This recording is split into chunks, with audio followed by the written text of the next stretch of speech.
on in, come on in, come on in. How's everybody doing tonight? Make sure you guys hit that like button. Uh-oh, I forgot to turn on Instagram. Let me turn on Instagram real quick. Let me slide that over there. Make sure the Instagram people come in here so they can catch some of this ism. How's everybody doing tonight? Make sure you guys hit that like button. Make sure you guys hit that like button, guys. Come on, come on, come on, come on, come on, come on. Hit that like button. So that's how I get motivated to do these live streams. As long as you show up and hit the like button, I show up. So make sure you hit that like button for me. I greatly appreciate it. All right, let me see what we got going on before we get started. This is a call-in show. This is a call-in show because I want to get you guys thoughts on a recap for 2023, and I want to get you guys sentiment and thoughts going forward for 2024. So this is a call-in show. I got a few talking points that I'm going to touch on real quick, but primarily this is a wrap-up for you guys to call in. Depending on how many people call in, it will determine if I put a timer on or not. Shout out to Tall Guy Dumb. What's going on? Cons Logistics is D-Walk. Shout out to all the MGMs in the building, all the moderators in the building. Shannon, what up? Got a few people in here from Wisconsin, Kenosha. Who we got? Kongs, Shannon, Barbara Lee, what up? Best wishes, Happy New Year. INGS Logistics, what up? OTRA, Barbara Lee. Roger Lacey, representing Cincinnati. Yo, bro, my queen, Miss K, send a big shout out to you. Loving your content. Who is Miss K? That's your wife? Shout out to Miss K. Appreciate you. Appreciate you. Appreciate you. Appreciate you. J. Cole, what up? What up? What up? What up? What up? What up? What up? How's everybody doing? Nubian News in the building. Jabril representing Chicago in the building. Shout out to everybody that's coming in on Instagram too. Man, that's loud. Thanks for running this, Mark. Appreciate the video and the knowledge. It's all good. It's all good. It's all good. Make sure you hit that like button. Make sure you hit that like button. Wash. Nubian News. Danny O, what's going on? Shout out to everybody that's coming in on Instagram too. If you want to call in, you got to come over to Facebook and hit, not Facebook, what's this? YouTube, and hit the link. All right, so the link is in the chat. I'm going to pin the link. I'm going to pin the link to the top of the chat. That's the link to call in. Call in. Let me know how your 2023 went. Let me know what you got planned for this business going into 2024. Your thoughts. I want to know your sentiment. And I'm going to accept calls. This is a call-in show. This is a 2023 wrap-up since tomorrow is New Year's Eve. And I will not be doing, wait, is tomorrow New Year's Eve? What's today's date? Today is the 29th. Oh, well, shit, tomorrow ain't New Year's Eve. So we got 2 more days. But this is going to be the last show for me because I'm not going to be streaming New Year's Eve. I'm not going to stream tomorrow. So this is it for me. So go ahead and call in. Talking points before people start calling in. The link is pinned to the top of the chat. So as people start calling in, then I'll start bringing them up.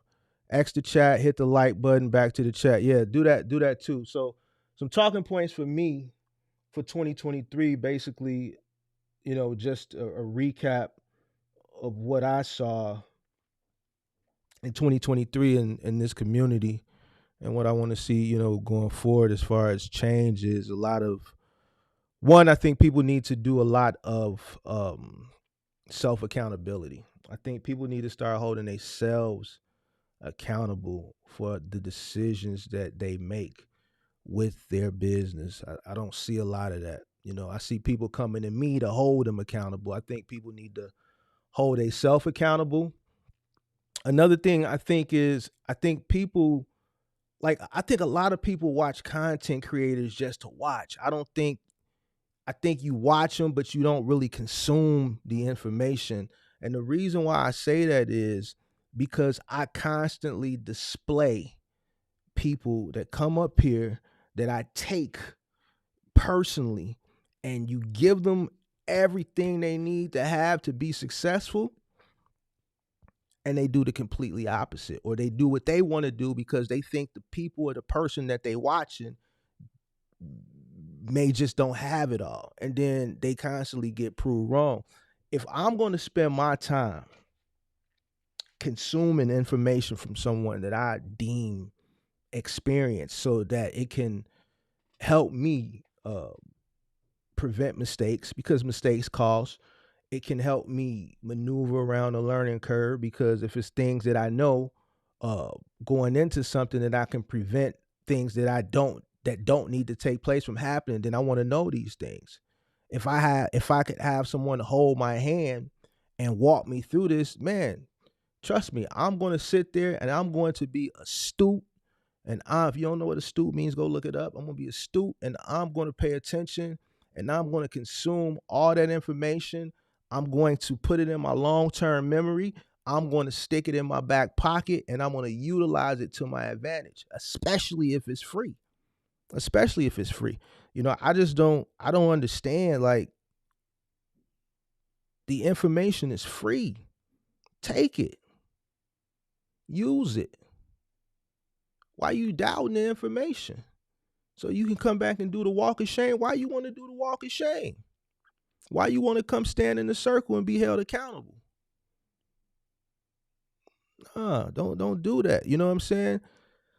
I don't get it. I have people, listen, when I tell you my DMs be flooded, they be flooded. I got somebody in my DM right now. They may be watching. Listen, check it out. Check it out. You know me. I ain't one of the I'm not one of these people that's finna sit up here and sugarcoat nothing, because I don't have nothing for you. You see what I'm saying? The only thing I can give you is the truth. I don't got no $10,000 mentorship or none of that. So I'm not gonna, be nice to you because I want you to come pour in your money to me. No, I'm gonna keep it 1,000 with you. Listen, I got people in my DM right now that's asking me for help, and then when I get them little gems and tidbits, they real condescending. Fam, if you got all the answers, why you coming to me for? You got all the answers, ain't got a truck, ain't got shit, asking me, and then when I give you the answers, you real condescending. I don't get that. I don't understand it. A lot of people I saw in 2023, they may have a box truck blessing and they running from it. And what do I mean by that? They running from they calling in the space. They trying to do one thing, but they calling is another. You know why? Because everybody wants to go the easiest route. And the easiest route ain't for everybody. Matter of fact, it ain't nothing easy. There's nothing easy in this space at all. And if somebody's telling you that, then they cap. I wish I was on the other side. I'll put the cap emoji in the chat. They cap.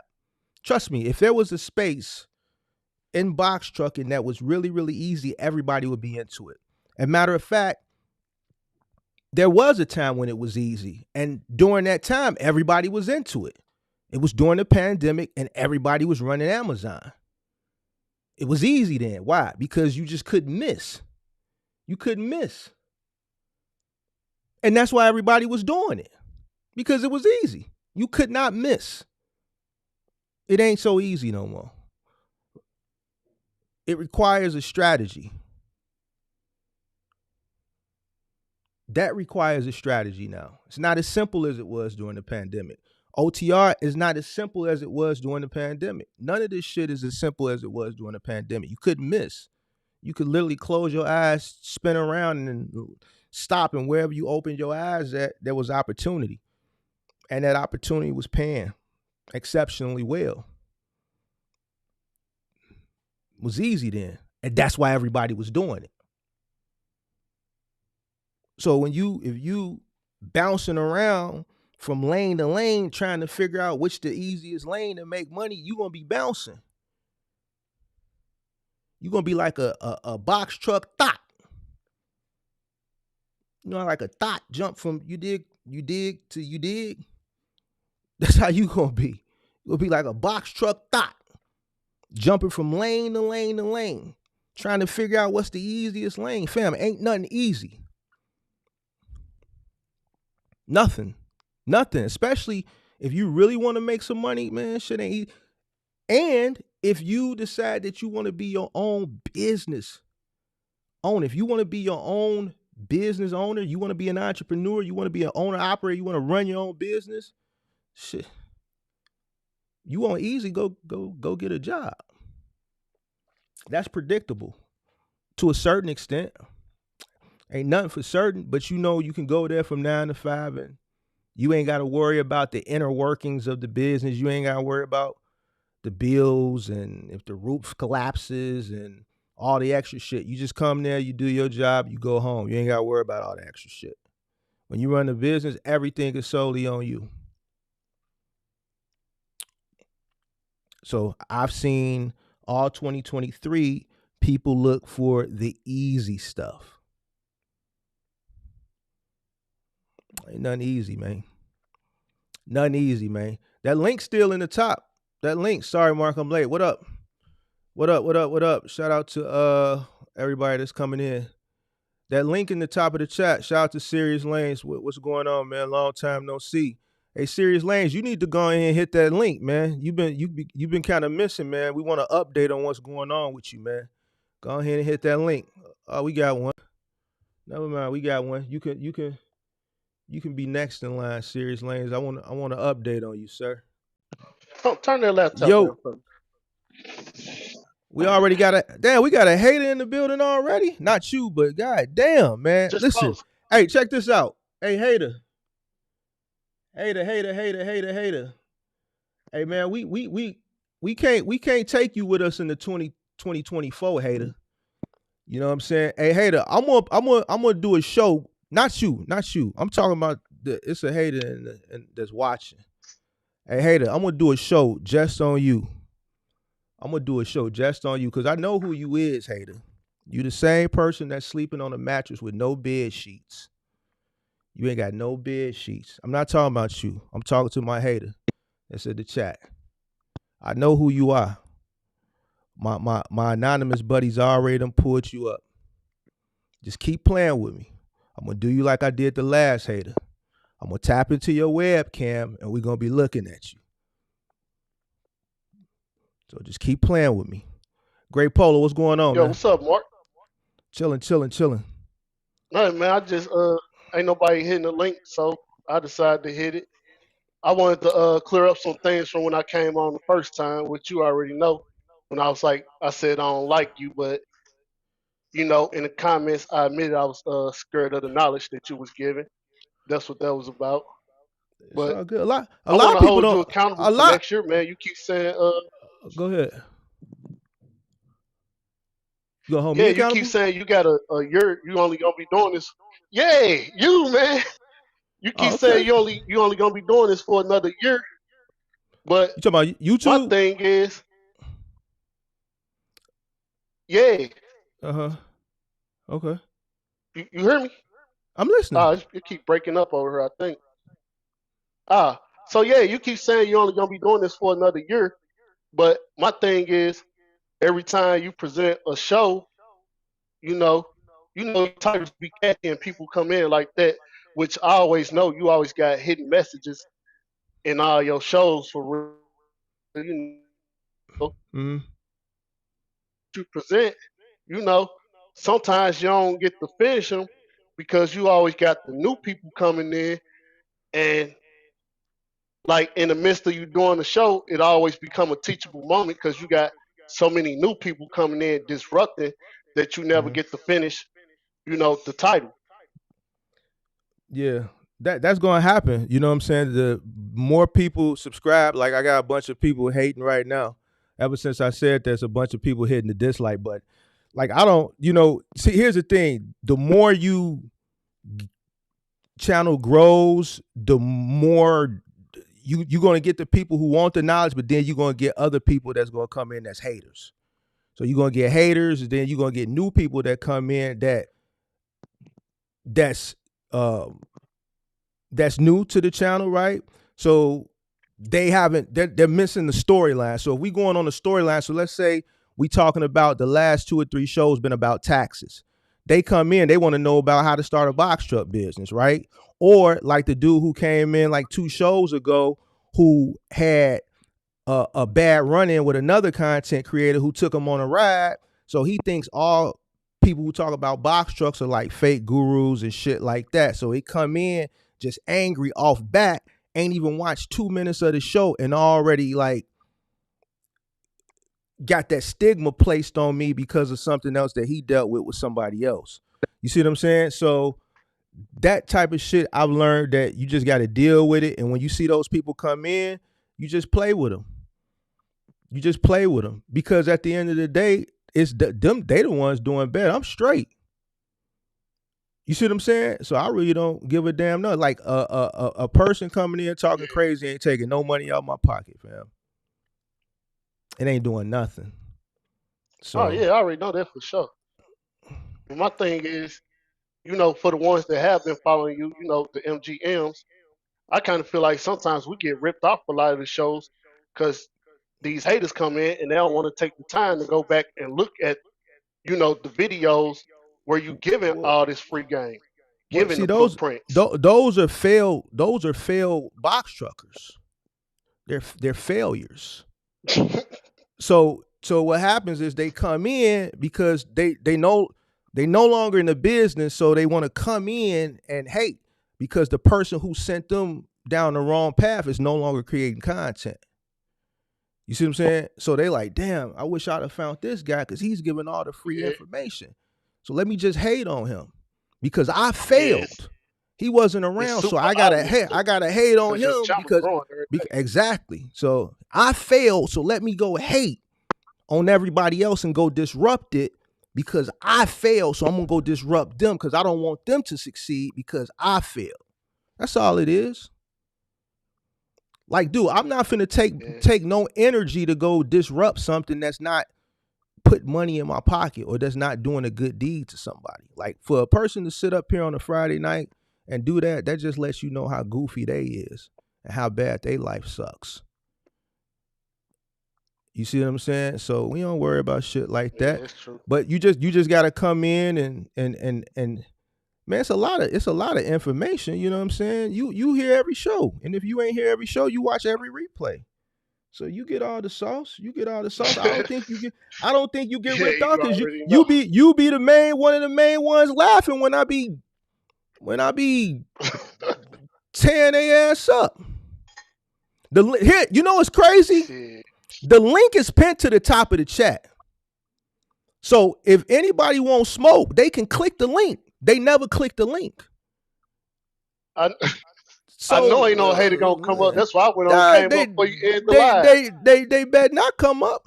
I dare one of them come up.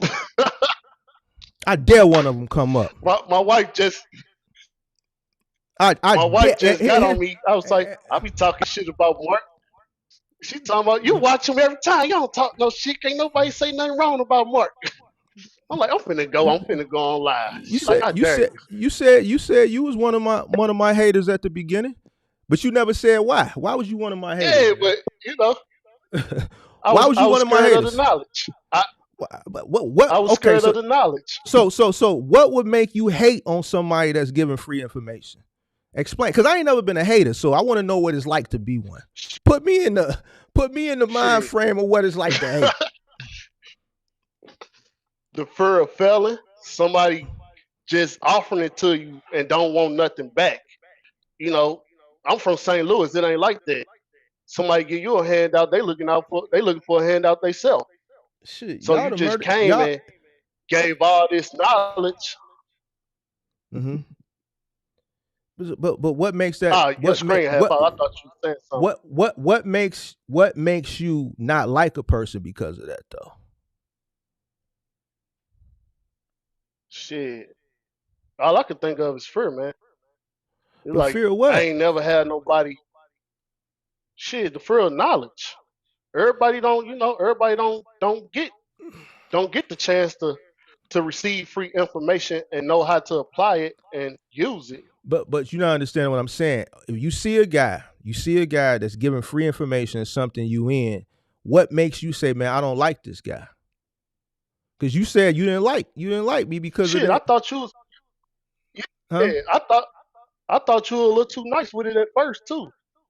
What you mean? Can you hear me?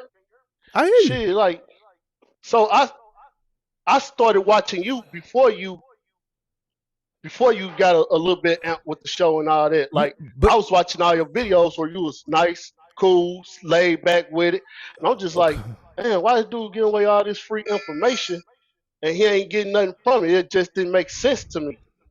so so You understand what I'm saying? so what turned me so the okay, so the way I presented the content when I first came obviously is different now. What made me turn up was people. I mean, this is just who I am in real life anyway. I'm gonna be a nice guy, but if you play with me, I'm gonna turn up. You see what I'm saying? So I didn't come here to, Yeah, you know, I thought this was just gonna be a place where people give information and then everybody going about their merry way. I didn't know it was a lot of whole shit, you know what I'm saying, in the space. You see what I'm saying? I didn't know that part until I came in, yeah, and then you got people that want to play games with you and play with you and think it's sweet like that, and then you got to let them know, okay, well, you know what? I didn't let you get away with it, so now let me show you something real quick.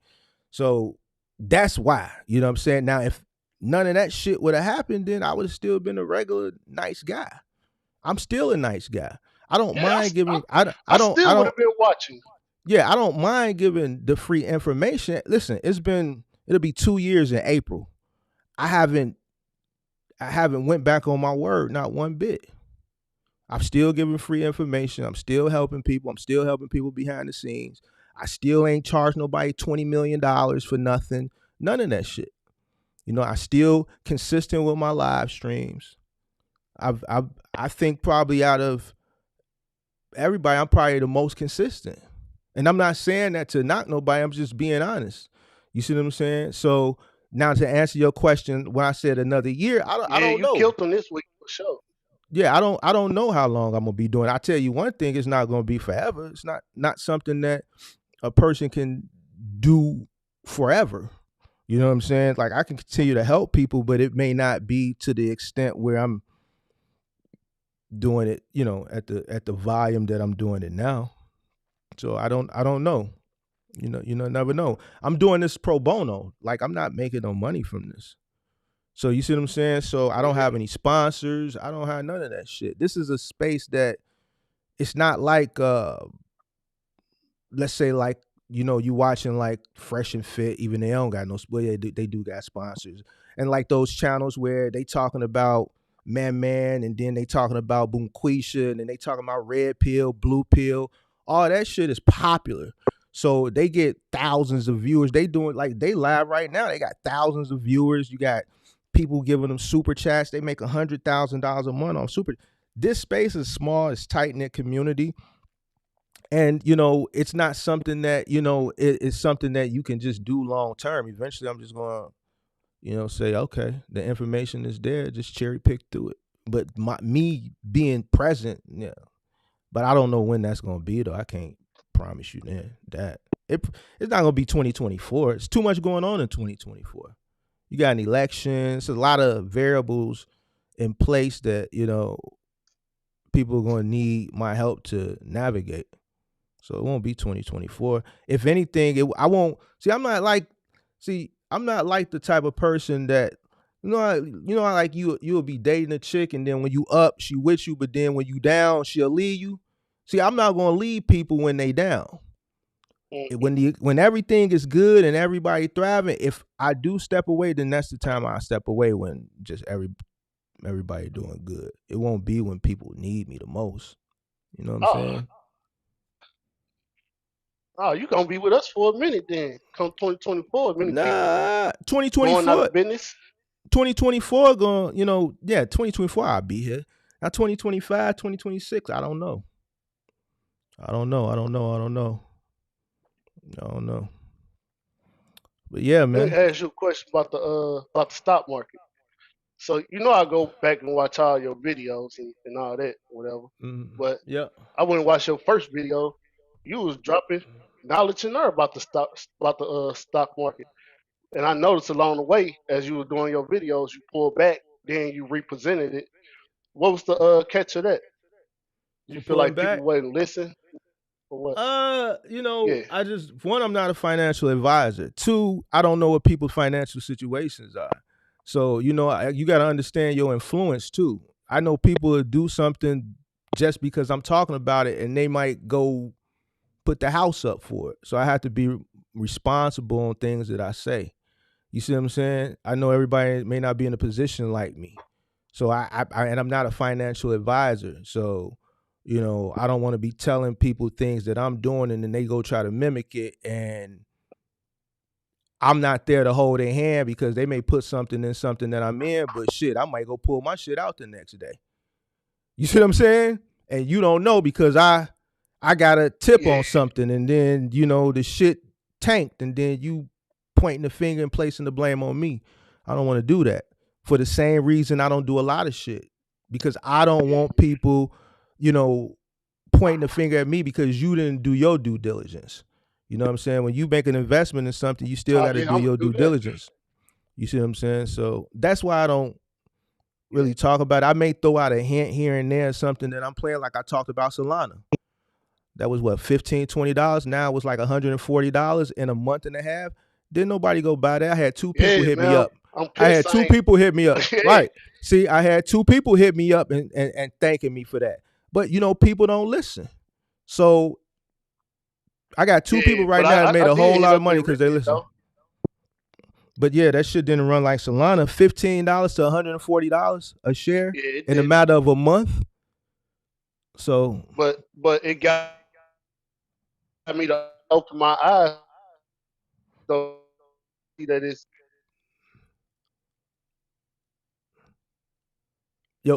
your phone freezing up, big dog.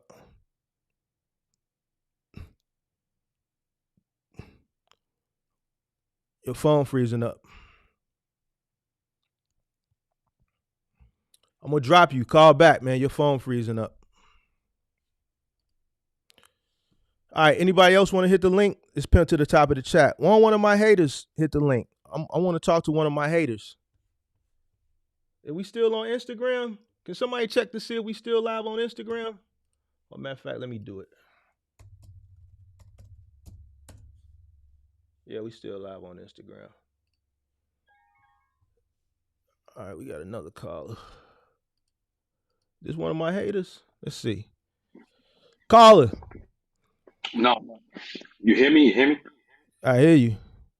Critic, detractor, or you want to talk No, no, positive? no, no, no, no, no.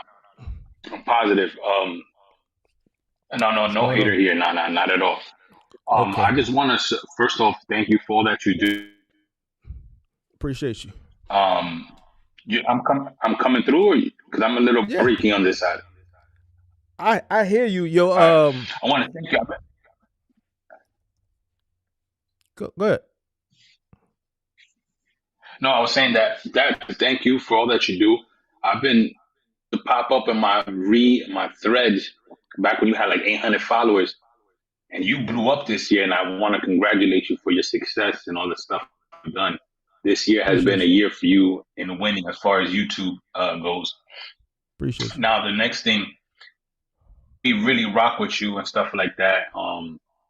When you were talking about claim, I've been in the last mile industry since July of 2022, Mm-hmm.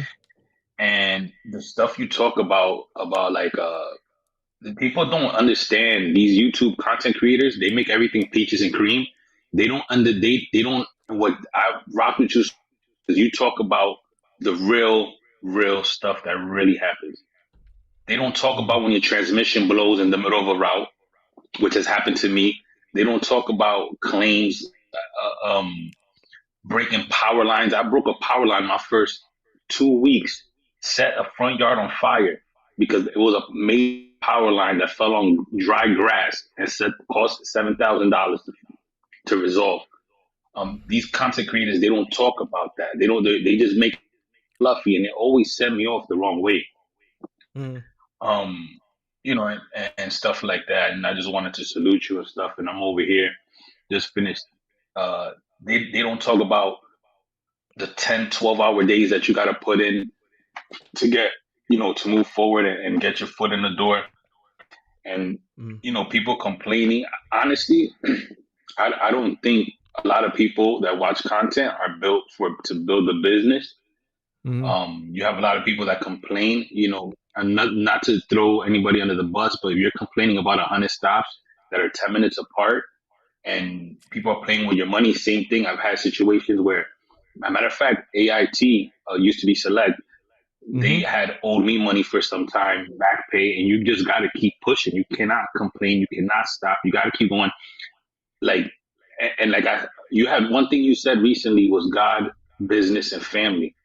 Mm-hmm. They don't understand. People to run a business, you have to put everything in. There's no, there, and not to put my business out there, but recently my daughter was in the hospital for 2 weeks. We had to sleep in the hospital. I was sleeping on a hospital floor, waking up at 2:30 in the morning to be at the warehouse by 4, and getting after that, going back to the hospital, going to sleep like at 10, waking back up at 2:30 for 2 weeks straight because the business still has to run even though my daughter's in the hospital. And if you people aren't willing to do that. People aren't willing to put everything on the line to have a successful business. They watch these YouTube content creators and they think it's all peaches and cream and you're gonna be making $5,000 a week. I don't know if you can see this right here. This is 4 days of work. I covered most of it. This is just 4 days of work. It's not much, but it's a one-man route. Mm-hmm. And I'm just saying, like a lot of these people, they're not in the business. They're in the business of selling content. They're not in the business of a real business as far as Mm-hmm. trucking goes and stuff like that. And like I just wanted to give you your flowers, you know what I mean? Yeah. And let you know that you speak real shit, like real field people that have been in the field is like no, like you can sense that, and I can sense that you've been in the field with the way you talk about claims and peeling back roofs, which I have done too. Um, transmission blowing, all craziness that goes on in the game that nobody talks about. I you know I know I've given some of these content creators hell this year, but and and and on a on the flip side of that, some people gonna take it the wrong way, but it's just not. There's a lot of them just really ain't. And when I say don't have that level, those years of experience, they just don't. They get mad when I say that shit, but it is what it is. And then two, a lot of them they just run Amazon or OTR. So when I speak on like final mile and moving, not too many people do that shit. It's a different beast. It's a different ball game. It's just a whole different monster within itself. So, uh, but on the overall grand scheme of things, yeah, I mean, experience is always going to be obvious. A person who's more My, tenured, my not to thing, take it. my thing. Mm. No, I'm sorry, not to cut you off, but my thing is like I've been in the game going on be 2 years, 2.5 years. Um, like audacity to come on and try to train somebody and sell programs when you've only been in the game 2 years, 3 years, and really that's one thing that used to bother me, like with these other people, like they come in, they only like, how do you have that audacity to do that? Like I feel I've been going off, like I said, like I'm going on 2.5 years, Mhm. and I feel like I have more knowledge than most of them because Mhm. they don't put the practical day to day stuff out there. And I still, at my time in, and like I said, the stuff I've been through in the time in, like they like I don't feel like I have still enough knowledge or expertise to put myself out there, and like the audacity of these people to sell dreams and be, like you said, opportunist, I find very shameful and like off putting. Yeah, here's the thing, man. The way I look at it, like, listen, at the end of the day, people gonna do what they're gonna do.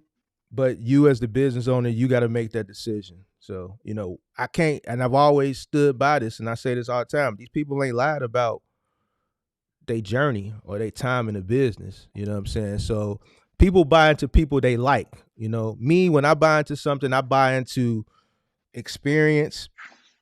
I buy into years in business, especially like if I'm like say doing like some home remodeling or something like that. I want experience coming into my home. You see what I'm saying? I want experience because I don't want any mess ups. I want years and years of experience because I know the job is going to be done right the first time. No, I'm not knocking nobody. You dig what I'm saying? Because it's up to the consumer to make those decisions. But I do understand your sentiment. I understand what you're saying. But at the end of the day, that ain't gonna stop, man. When people see opportunity, they're gonna take advantage of opportunities. You see what I'm saying? So at the end of the day, it is what it is. But I feel you though. I feel you. I definitely feel you. I don't understand it. I don't get it. They don't like me. I don't care because I've been saying this because so many people have been coming to me with this shit that I just thought that, when I did that video on the mentorship and just breaking down the scammer and opportunists, because I feel like when people get that label scammer put on them, I don't feel like they scammers. Because I think scammer is just like calling somebody a Chester. If you know what a Chester is, I don't want to say what it is because I don't want, That's old school. That's old right? school. So it's like calling somebody a Chester or calling somebody a snitch. You know what I'm saying? And you ain't got paperwork on them to call them a snitch. You see what I'm saying? So I think people just throw words out there. So I did that live stream just to differentiate, amongst the two because I think people were being mistitled. And it was a video that came out the night before, and I thought that that group of people were misrepresented. So I just want people to understand, the differences. But yeah, I feel you. It's unfortunate, but that's why I do so much that's why I do so much. I do as much as I can for free to kind of drown out all the BS. I feel like if I put out more free stuff, that'll kind of deter people from spending money on less tenured information, so to speak. You see what I'm saying? Yeah. And also too, another thing that you touch on that I really like is, bro, I would say 80% of these people are not cut out for business ownership because, there was a lot of things like partial, for example. When I first started, I was partially without knowing I was partially. You have to be innovative and think outside the box and do certain things. And when you were put on these Indeed that you go on Indeed, I'm like, damn, I do that. Like, you have to like when I hire somebody, let me go on Indeed and see what Indeed is paying a driver. Let me call these companies to see what they're paying their drivers so I could at least be in a competitive place. And I want to thank you also because you put me onto Capstone. I rocked with Capstone for a little bit, but their pay where they had me, I'm in New Jersey. They had me in the Brooklyn, Queens area, and there's too many tolls for about a $300 a day route. It's too many tolls to come from Jersey to go over there. And, and one thing you were talking about a while ago also was peak season. And it made sense to me because when I first started, right, I was OTR for a little bit. It was just too far. I have a family and stuff like that. I have 2 kids. And really OTR, that's a whole different animal. You have to be like really cool with being alone, and you really kind of get lonely on the road, and it's just a nasty feeling. God forbid something were to happen and you're so far away from your family. I just couldn't deal with it. But I remember when I started, and it was July, and I was delivering Halloween items. And that's when I started realizing, like, okay, these things, they don't happen like a month before. These things are months, 3-6 months before the time comes. It was a July, and I was delivering Halloween costumes, Halloween to this big toy store and a bunch of Halloween stuff. And when I was doing that, I'm like, oh, okay, this is how this goes. And next thing you know, you come out with a video And I'm like, damn, this guy really, like I said, just giving you your flowers, but like I'm like, this guy really knows what he's talking about. And people might think that it's doom and gloom, but it's just the realities of business. Business is Yeah, hard, and you have to study the industry. and when I started doing that, that's when I started to realize that the audience, a lot of people that consume information on YouTube, they just had no clue. And I say it all the time, and it's like, I'll be speaking on deaf ears. Like, to me, for the life of me, I just really don't understand like why people just don't get that.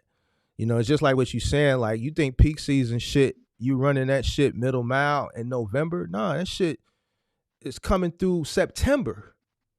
That shit coming through end of August, September, October. See, the thing is a lot of these guys that came in during the pandemic, they don't know what a real peak season looks like. Right? They saw a pandemic peak season, and then after the pandemic, this what they're seeing, they still haven't saw a peak season. The middle mile still hasn't seen a peak season. Right? So they don't understand that. They just hear November because, like you said, they hear other content creators say stuff, but then I gotta remember these guys came in during the pandemic. They don't know what a real peak season looks like. Right? They don't know the when it starts. You see what I'm saying? It starts right around back to school time. That's when you start seeing holiday shit come through. Yeah, like I said, in July, I was bringing Halloween stuff. So it comes through months and months and months ahead of time. That shit is ran the middle mile, end of August, September, October. You see what I'm saying? So when I argue with people this shit, it's like, I'm speaking to people who ain't never seen a real peak season. So let me stop. Stop wasting my breath. Yeah. You see what I'm saying? So now, as far as what you touched on, as far as the work ethic, people don't want to work, or a lot of people that had this mindset of being a business owner ain't cut out for it. I 100% agree with you on that too. And that all falls back on just social media. Not in this space. You got those life coaches or whatever that niche is, those generational wealth teacher coaches or whatever niche that is, that's telling people, go out, start your own business, get an LLC, build generational wealth. All that shit is bullshit. It's bullshit. No, bogus. You see what I'm saying? You cannot. You cannot. Go ahead. You cannot. You cannot get rich off one box truck. You can make a decent living, but you will not get rich or build any kind of wealth with one box truck. At minimum, you have to have, in my eyes, at least what I'm trying to do, to scale. Right now, me and my partner, we currently have 3. One is down, but we're running 2.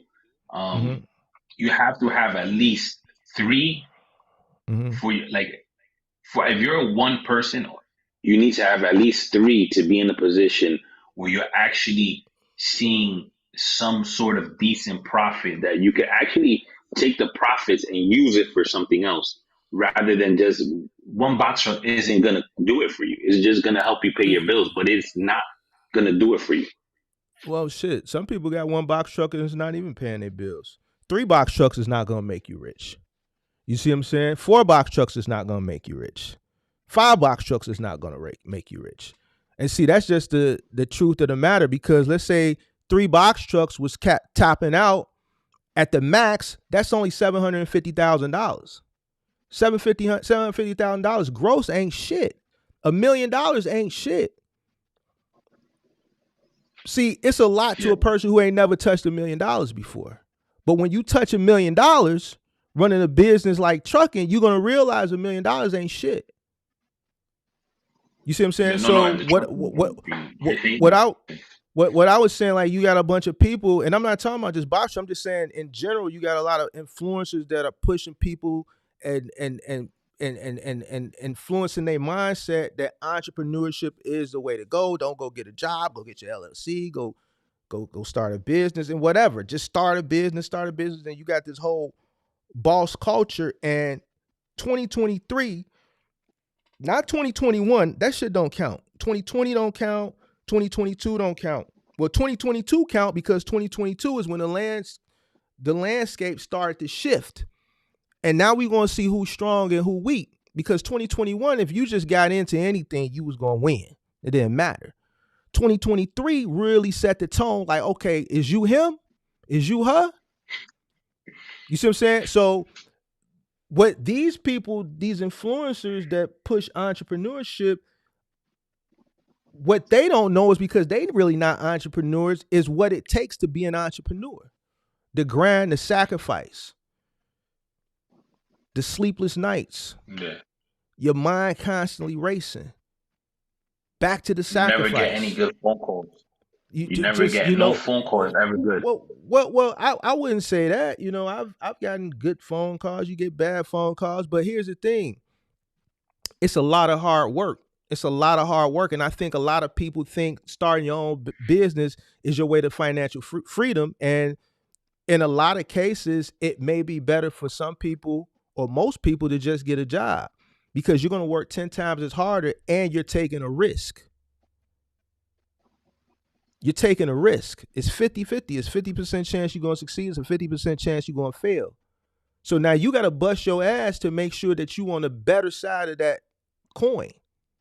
And that's what a lot of people are not willing to do. They not willing to put in that extra work. They not willing to give up their Friday night. And they not willing to give up their Saturday night. They not willing to put in Friday night. These are this is going over my manifest and my routes for the week and how much I made and stuff like that. Like this is what people aren't willing to do, and all that stuff, all the paperwork stuff, and getting taxes ready for that you have to do for 2023. But also the work ethic and building relationships as well, and going kind of like above and beyond with the locations that you're at.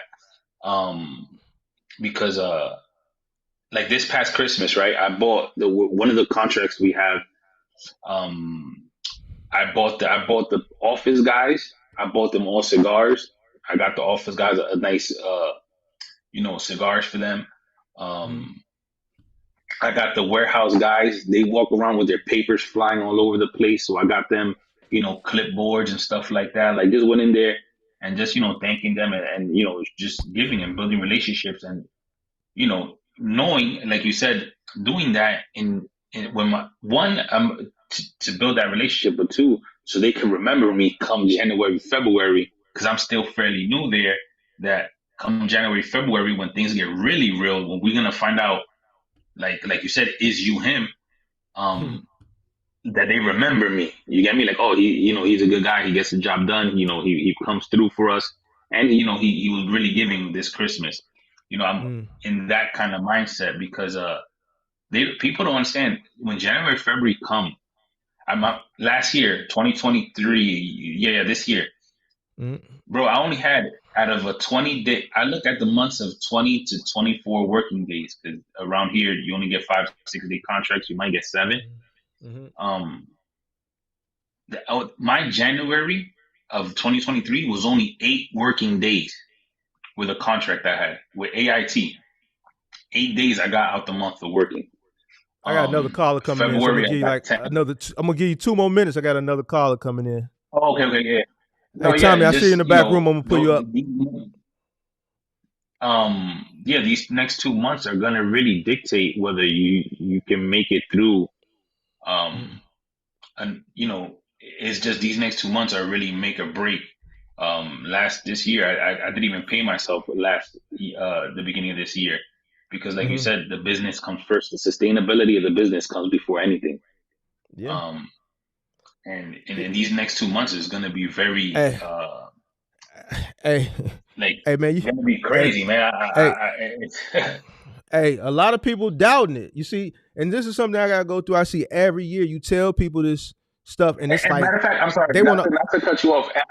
I'm sorry, not to cut you off, but I sent you an article. I don't know if you saw it on Instagram from Freight Waves, how there's 5 to 6 carriers for every load, and they're looking for, and it said 2025 for loads to get back to normal, it has to be 2 to 3 carriers per load. Yeah, still over capacity. 4 to 6. Still over capacity. So you need more people to fail. Yeah. So for all you guys out there that's sustaining, this is when your shrewdness gotta come in. You need more people to fail. So it's unfortunate. It's just unfortunate part of the business, but that's what it is. It's just too much capacity right now. Still a lot of carriers that came in during the pandemic that's hanging on by a thread that need to get washed out. So it is what it is, man. But I appreciate you. I got some more people in the back. No, Next thank you. time, Again, thank you for what you do. keep me up to date, man. Next time I do a call-in show, just make sure you continue to check in with me. I appreciate you. I know. All right. Thank you. All right. Later. All right. Yo. Hey, how you doing today? What's going on? So, you a critic? You a critic, a detractor, or you got something good to say? You one of my critics? No, sir. Oh, okay. All right. But yeah, the first thing I just wanted to say was thank you just for the content you put out on the business, just for people like me that want to get into the business that don't know where to start. And I really appreciate it. That was the first thing I wanted to say. Appreciate you. The second thing was, let's say I'm a old truck driver from Swift, right? Right now, I didn't like the money I was getting at Swift, so I quit. I did Uber and Lyft for a bit. Uber was like $1,200 a week. I'm in Atlanta, and mind you, I only worked like 6 days out the week and got $1,200 a week. Car got totaled. I'm waiting on a settlement from lawyer, et cetera, et cetera. That settlement from the lawyer, I really want to open a few business accounts, get a few business lines of credit, also pay off debt with it, and either finance or cash out on the truck. I was gonna ask you, having nobody above me whatsoever as far as dispatching myself, not really trying to have a contract with nobody, as far as just me in the truck, do you think going over the road is the best option for that? And if so, that was my plan. What are any tips that you can pretty much give a new box truck driver for moving over the road and being successful, being their own boss, pretty much? So you got a CDL, right? Yes, sir. So if you want to go down to the box truck, the first thing I would do is, I don't know how much you getting on your settlement, but I would get a CDL box truck since you got a CDL. Would you get an 18, 16, 22? No, it could just be over 26,000 pounds. So you can get a box truck that carries over 26,000 pounds, like 33,000. So get a CDL box truck, right? You're gonna say, the reason why I'm telling you that is because you got a CDL, and a CDL rated box truck is cheaper than a non-CDL box truck. Okay. Right? So since you got a CDL, you might as well get something where you can carry more weight. Right? Yeah. So that's gonna put you at a competitive advantage versus a non-CDL box truck owner operator. Okay. Appreciate that. All right. So that's the first thing. The second thing is, how old are you? 25. Next year I'll be 26. So you want my honest opinion? For sure. You got kids? No, sir. You married? No, sir. You got a girl? She cut must. Who you look? Year. That's who you looking at. That's who you looking at. Who you looking to? Nah, I cut her off last year. All right, so check this out. But I do plan on paying for your coaching when I get to settlement as well. It's with business credit. Like that was in my plan as well. All right, so this is what I would do. First, if you want to stay local, you in Atlanta, I would try to find a local route, local curbside route. Now, if you don't mind going over the road, then go over the road. You don't mind going over the road? I don't. But then go over the road. It's different. If it's different, if it's for me. Because if I'm at Swift, I'm doing 1,800 miles, and I get $700 to $800. I do 2,000 miles, I'm getting like $500. I'd rather, just book my own loads and go wherever I want to go and move at my own pace and move at my own time. You see what I'm saying? Right. So then go over the road then. It's going to be a little bit different than driving a semi because you ain't got no sleeper. But, you're only 25, bro. So you can literally go over the road for a year, run your bag up something nasty. And then after running your bag up for a year, that next year you can still work. But if you want to be a little laissez-faire with it, you can be laissez-faire because you done ran up a nasty bag. Nasty bag. You ain't got nothing holding you back. I don't. That's why I know it's gonna work too.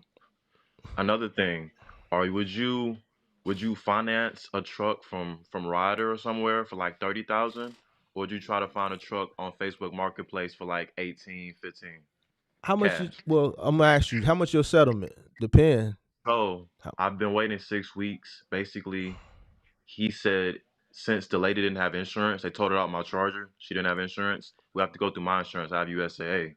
He said mhm. I told him my uninsured motorist coverage is all the way up to 25,000.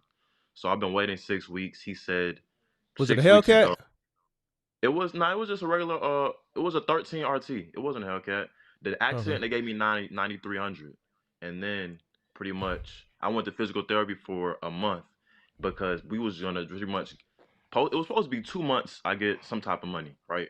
But since you don't have insurance, we have to go through Yeah. my insurance, So you're and not that's gonna get 20. enough to cash out. I don't even need to know, based on what you I told don't me. think so. I don't You ain't think gonna so. get enough to cash out on a truck. So you definitely gonna have to finance. If you planning on going over the road, you do want something reliable.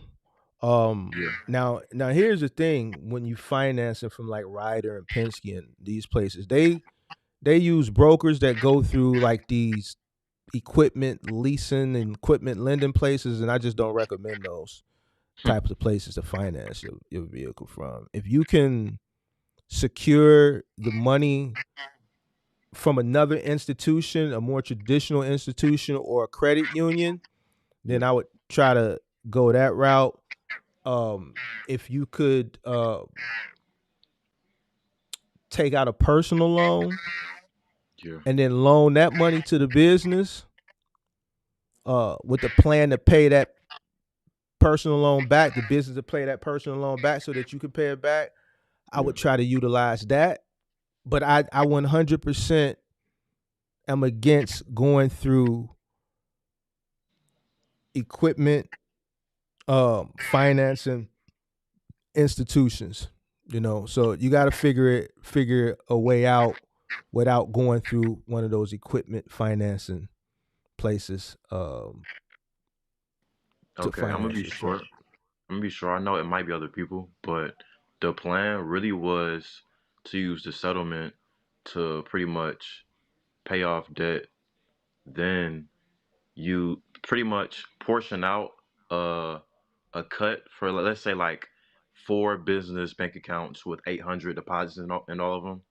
And then as far as paying off debt, like let's wait that 30 days for stuff to pretty much come off and see where my score is at, then apply for business credit cards, then liquidate the cards and either You cash you out on you a been truck.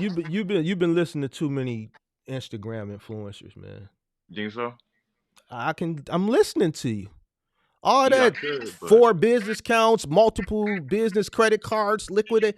That's all hoopla. it could be. But I Listen, know, I what's know your is your one of them was personal not is your being weird. personal listen, is your personal credit good or bad? It's bad now. It's not gonna be. It's All not right, gonna be bad when I get the settlement though. it's bad. All right. So this is what you honestly need to do. See, all that hacks and shit, if it's a hack, then it's no good. So what you honestly need to do is fix your personal credit, because you're gonna need your personal credit to guarantee whatever you do in business. You're gonna have That's to the personally oh, guarantee it. that's the first step for sure. So you're gonna have to fix your credit, but I would do it the right way. All these hacks and shit that these people online be talking Oh about, no, like, I'm referring to no, I'm referring excuse me. The first thing absolutely is fixing credit. I'm okay, saying I want to put money to the side to open up multiple business accounts that'll give you nice cards with no docs for a new LLC. So like 2 or 3 business checking accounts. You see what I'm saying? And then apply why for. why you need 2 or 3 business checking accounts? How many businesses you got? I got one business, So why you need but 2 or 3 business checking accounts? so pretty much just to see like all at one time. Like let's say I go to this bank today and I go to this bank today just to see like that same day how To much see could I what? get, just to see how much could I get as far as a business credit card here and a business credit card here that I same could day. tell And you just that. what's up Nothing. with good credit. I'm saying with good credit, like with a 650 plus. First you gotta get a six. First you First, you got Yeah, to build your. See, you jumping the gun. The first thing you need to do is get your personal credit straight. yeah. Listen, your business credit ain't gonna get straight because you're gonna have to co-sign whatever you do for the business. You're gonna have to co-sign it. So you can go set up a business bank account with bad personal credit, but what I'm trying to understand is why you want to set up so many business bank accounts. What good is that going to do for you when you only got one business? So the thing is, this one business is really for clothes. I make clothes by hand, but I could, if I wanted to, I really could open up another LLC just for the box truck.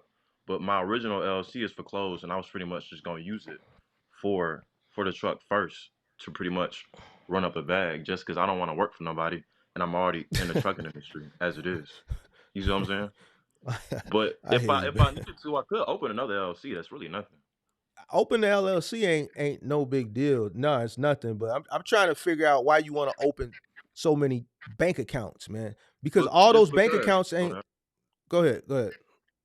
just because, again, I know how to pretty much turn the credit into cash. So if I can pretty much get multiple business checking accounts and just see, like, hey, if I get 5,000 here or 20,000 here, 10,000 here, I can find a good condition truck and cash out to where I don't have payments. But that's not necessarily like, oh, I got to do that. It's just an idea of what I could do. The whole thing is credit truck, go work, go bust my ass on the road, period. But I'm just weighing out different options and pretty much I got different ideas floating around on how I could do it. You see what I'm saying? Yeah, I mean, y'all. Yeah, see, y'all generation, y'all got all these uh, like y'all got all this I can break credit. it down to you. I No, can I break it don't want down to to know you. it. I don't want to know Okay, it. cool. It's it simple. It's sound simple though. It's simple though. it don't sound like it's legal. Is it I mean, yeah, legal? for sure it's legal. Yeah, for sure it's legal. So Okay, it's break it down to so it's me a then. really yeah, it's a really cool guy, right? He gives out sauce as far as trade lines that are like legal, obviously, and discounted trade lines as far as just different little, I wouldn't say credit hacks, but different things you could do to pretty much fix your credit and leverage credit. One of the things that I learned, well, also his name is at Bags a Million. But one of the things I learned that people that he posted DMs of people actually trying it and it works was he says, let's say you got a $2,000 credit card, right? You know you got a credit card, you get cash back, for example, like Navy Federal, you get cash back. So you pretty much go to Walmart, you can get a vanilla debit card, right? It's silver. It comes with a pin.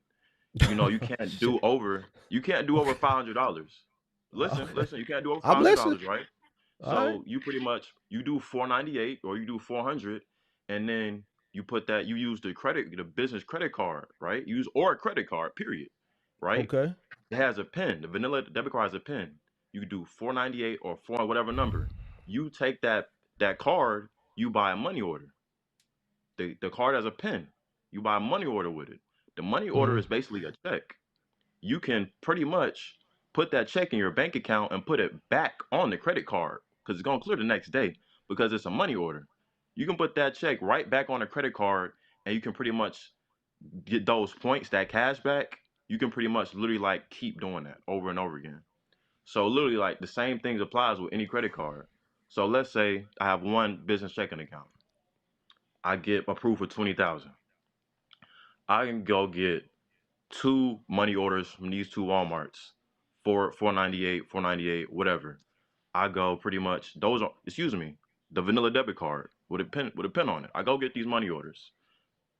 I pay for the money orders with that debit card, pay the fee, right?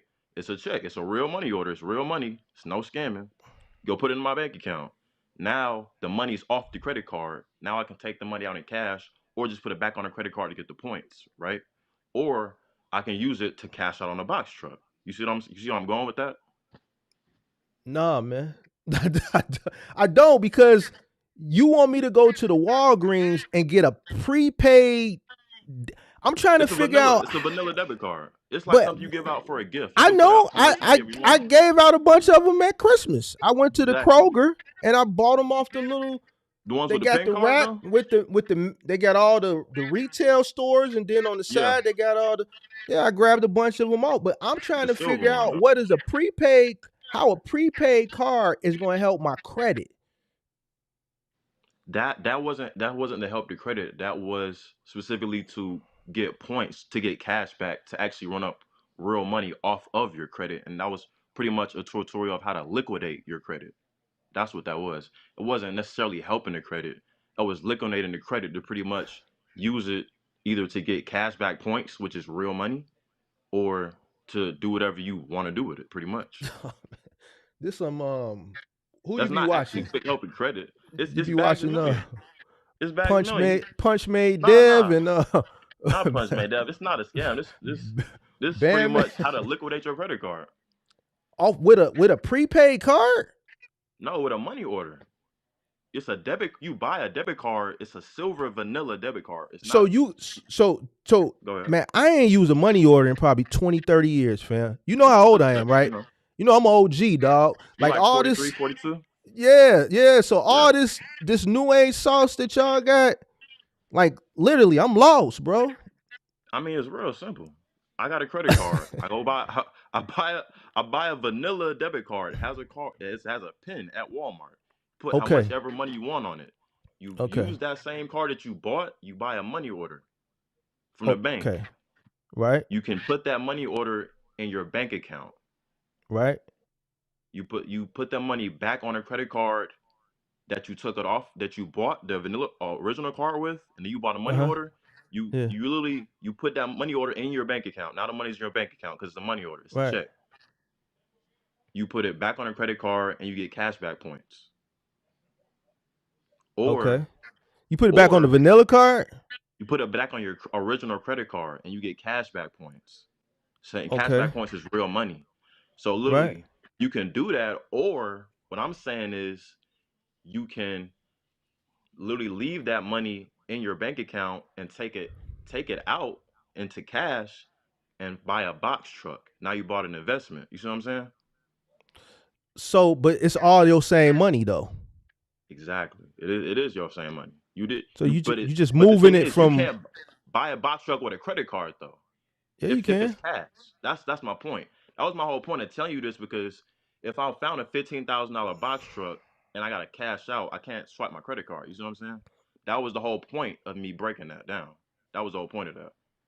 So, do you want to be in the box truck business, or you just want to use? I'm trying to figure out what you really want to do, because it's. Do you really want to be in the box You truck said it business? for sure. Because I'm not finna work for nobody. Why y'all don't want to work for nobody? I Like your mean, generation. it's not for me. I mean, I've been working with people for 10 years. It's never been for me. I literally, any job I have, I give 85 to 90%. And I've never been fired from any job. I've had like 6, 7 jobs in the last 10 years. Some of them I stay 2 years. Some of them I stay a year. Some of them I stay a few months if it's really bad. Let me ask you Swift, this, I was at like 5 months. Go ahead. because you're 25. I just want to understand Generation Z.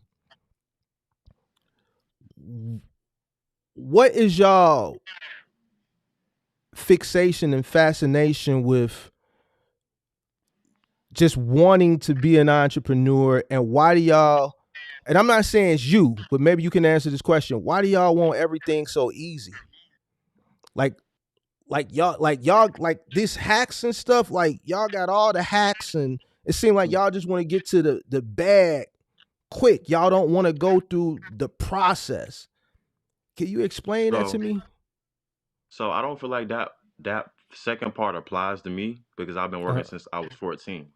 I'm All gonna right. start with that. Also, me personally, me personally, I just know jobs aren't for me because I've been working jobs for 10 years. I don't really Okay. ask. I don't have anybody to ask for anything. I do everything by myself. With Mhm. that being said, uh, entrepreneurship is really just natural to me just because I had I don't think it's a lot of business classes in high school now, but I did have a business pathway in high school that had pathways like ROTC, sports, business, chef, whatever. But I had a business pathway and actually got handpicked to go to a program called YEG. It's Youth Entrepreneurs of Georgia, right? And we had a business plan competition. I was in a business plan competition. I showed them some clothes that I had handmade, like a nice velvet blue shirt, and I think like a hoodie or something. And my problem was I didn't have in my business plan like a return policy. So I didn't win a business plan, but I wasn't really tripping on that. I was just appreciative of the fact that I got picked to be in a business plan competition to win some money to start my own business. Since then, I just been pretty much honing my skills, making different things, customizing different things. I also started wholesale real estate last year because some guys I know from high school have their own firm. I closed two houses, one for 10,000, one for 3,000. When I got that 10,000, I was 2 months into just regular cold calling people, and I didn't have any financial literacy. So what I did was I put some of the money on car insurance. I fixed up my car, got some rims, some tires, and I pretty much got some shoes. I pretty much blew majority of the money, right? So Man, now I'm at them. I started truck driving because I'm just like the wholesale real estate stuff. Like it's kind of slow. You know what I'm saying? Like you can have a deal on the table, supposed to make 7,000, and now the person, our buyer wants to go up or he wants to go down, and it's a lot of different little quirky stuff in the real estate industry. so So you do I'm real just trying. estate too? I'm an investor. I'm a wholesale investor. But the thing is, since my car's totaled and I had to get my rental back, I had to run over So for 2 months. I'm I get a finna rental get you. back. I was doing You Lyft. I'm gonna get you. Go ahead. you do a lot of stuff, fam. But go ahead. I mean, I'm yeah. gonna let you cook. Cook. Go ahead and cook. Just I keep mean, yeah, cooking. but the thing is like I just know I'm not a worker. That's pretty much my point. Like I make clothes, I draw. Like I'm really good at drawing portraits, even though I don't like make content on that. It's something I could make content on. Like I'm just an artsy type of dude, and I like to bust my ass for myself. Like that's why I like truck driving because I went to Hmm. like 8 or 12 different states, and it was all on me, and I was fine with that. Like I was fine with that. Like I feel like I did good with that. But the thing is, with Swift, sometimes it's been a 3 to 4 times they put me on a road I wasn't supposed to be on. I had to call police to help to watch me back out of a whole small neighborhood. I had to about pretty much like back out. It was just a lot of weird stuff with their little system, their little nav system that sent you to the wrong address. But it was cool, and I did a lot of stuff with that 53 footer that I didn't know I could do. So I'm real confident with any size box truck. So with that being said, that was really the reason why I just started the truck and stuff because I'm like, me and my dog is like, yo, we at Amazon, like, yo, this shit is trash. It's easy, but this shit is trash. Like, we gotta go You do worked something at else. Amazon too? 2 years. Wait, Damn, excuse me. man. One You one for 2 years, another one for a year and a half. And then I went back to Walmart and I was overnight. But the thing is, the common denominator is I can act like I care about working for you, but I don't want to work for you. You see what I'm saying? I so already know I'm gonna be successful. Work for myself because I want to do that. You see what I'm saying? I want to so do that. Like so I got two things because you done did everything. You done did more shit than me, and I'm twice your age. the thing is, I enjoy the drive though. Let I me enjoy the drive. like hold on for a second. Hold on a second. Go ahead. With everything you just said, I got two things for you. What's Cause this up? is this I like this type of engagement because I'm trying to understand y'all. I mean, I like you as a Eh, eh, person. I I, appreciate what you do. I appreciate you. I like you too. But now I gotta ask you a question. You say you're What's a up? real estate investor. Yeah, So you invest in properties, right? I flip properties. So what happened to the money for the last flip? You should be able to just buy box truck. Box The trucks thing is is, cheap right now. the money from the last flip was a year and a half ago when it was only 3,000, and I gave some of that to my girlfriend at the time, and You the rest of it, the it was rest only of it three went. thousand. I said I closed two houses in these last year and a half. Pretty much, I stopped. I stopped Well, investing to get my CDL. Once I what you started going to flipped though? CDL school, That you only got 3,000? Was it a trap house? no, Three I think it was a thousand? property. It was a property in Stockbridge. I might have pictures of it in my phone, but it was a property in Stockbridge, and pretty much the buyer went down. Pretty much the buyer just went down. It's all depends on the lowest. Pretty much the whole goal is to get the property under contract for the lowest that you can get it for, right? And Mm-hmm. also get a buyer within 2 weeks to close at a number that's 10,000 more plus. So I have a CEO. It's a friend from high school, 2012, known him 10 years. Mm. Pretty much everything's usually gets spit right down the middle. So Mm-hmm. basically, this last deal, I was supposed to make 7, but obviously we have to pay. Sometimes we have to pay closing costs. You know what I'm saying? We have to pay, taxes sometimes, et cetera, et cetera. So I ended up getting Mm. 3, and I Right. gave my girlfriend at that time. This was a year and a half ago. Give my girlfriend at the time some of that money, and then I was like, I'm gonna be a truck driver. I love to drive. Genuinely, I do my Mm. own oil change. I love to drive. It's fun to me. I do 9 hours. After 9 hours, that's when I gotta take my nap because I'm gonna start driving off the road. But 53 footer. Amazon paid for my CDL. I got it in December of last year. Went to Swift 4 or 5 months. No accidents. And then I quit because the money was trash and it was selling me to these wrong addresses. So now I have a neighbor. He has a box truck outside. I'm in these apartments, right? And Mm. he has a 10. I think it's a 10. He was like, "Yo, I got this for 1,000 off a friend. I redid the engine for 3,500. Make it back in 2 weeks because he has a is it a Home Depot or is it Amazon? I think it's Home Depot. I think he has a Home Depot contract, and yeah, I think he has a Home Depot contract. He has like a 10 footer. But He my got a thing 10 is, footer I believe it's 10 foot. I can show and you he what does this is Home right. Look, Depot.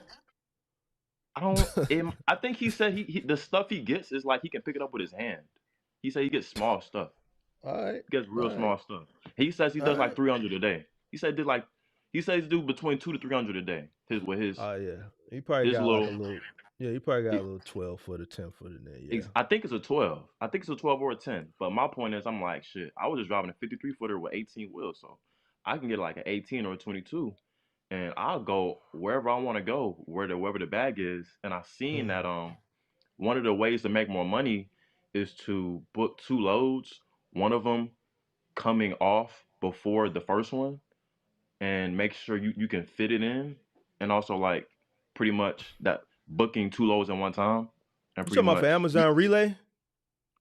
just from the low board, really, just from the low board, Off what load board? You talking about Amazon? You just talking about like DAT load board, just a regular DAT load low board or board, something? Okay. DAT low board, So you because talking about it running tells you partials?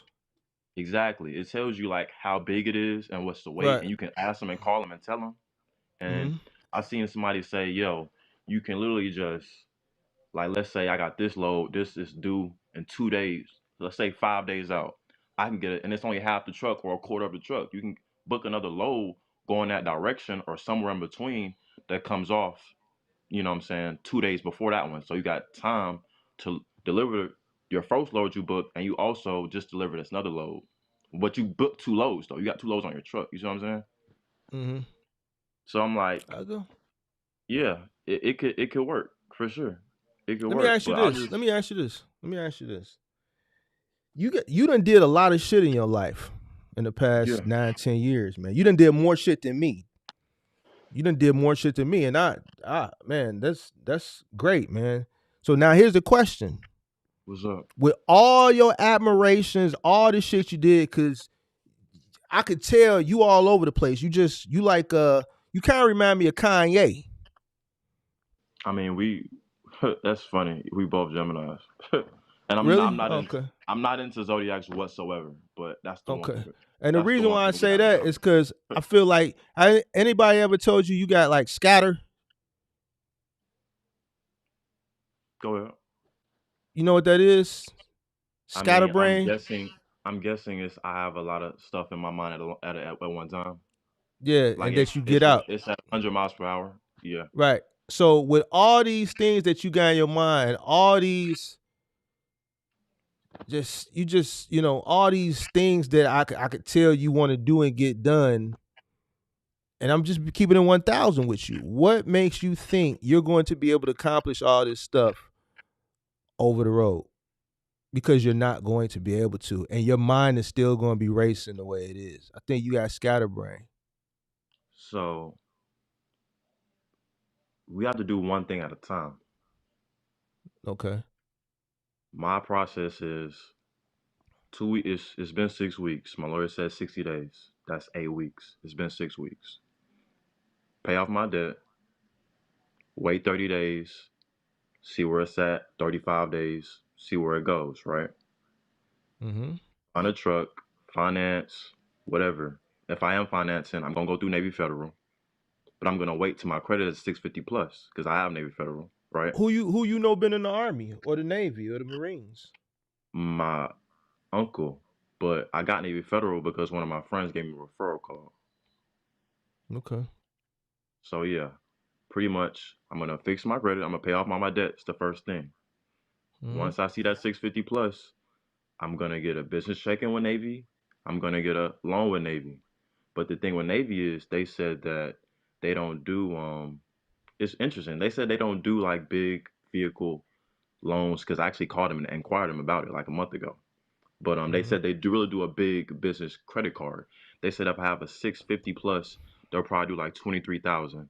And if I have a 680 plus, they'll do like 30,000 business credit card. And people that do that type of stuff, like a box truck business, he said that's the route they usually go.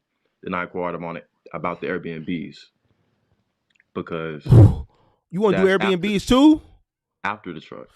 Man, bro, After you I bust my cold. ass in the You truck for a cold with year. it, Joe. You cold with What's it, up? man. What's You up? cold with it, I mean, man. I met I was doing Uber and Lyft and everything, right? I was doing Uber for like a minute, and then I did Lyft or whatever, and I met an MBA that goes to Clark, Atlanta. I think she graduated. She's a property manager. She'll do the whole Airbnb profile, 5-star profile pictures, and she'll do the bookings for me. So I'm like, okay, this is my plan. So all right, let's bust our ass in the box truck for a year, going over the road, sleep in the truck, sleep in the sleep at the sleep at the truck stop in a chair, little airplane pillow, cool, blanket, cool. Then come back down. Now I have pay stubs from my loads.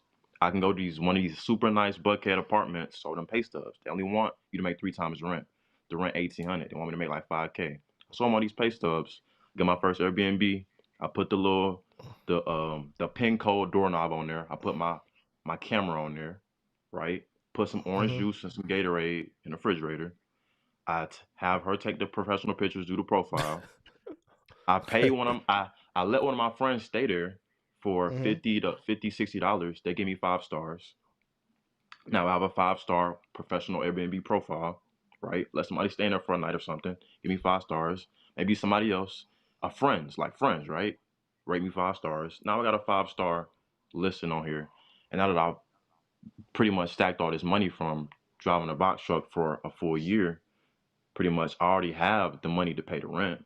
Also, I could pay it in business credit. You know what I'm saying? I could do that too.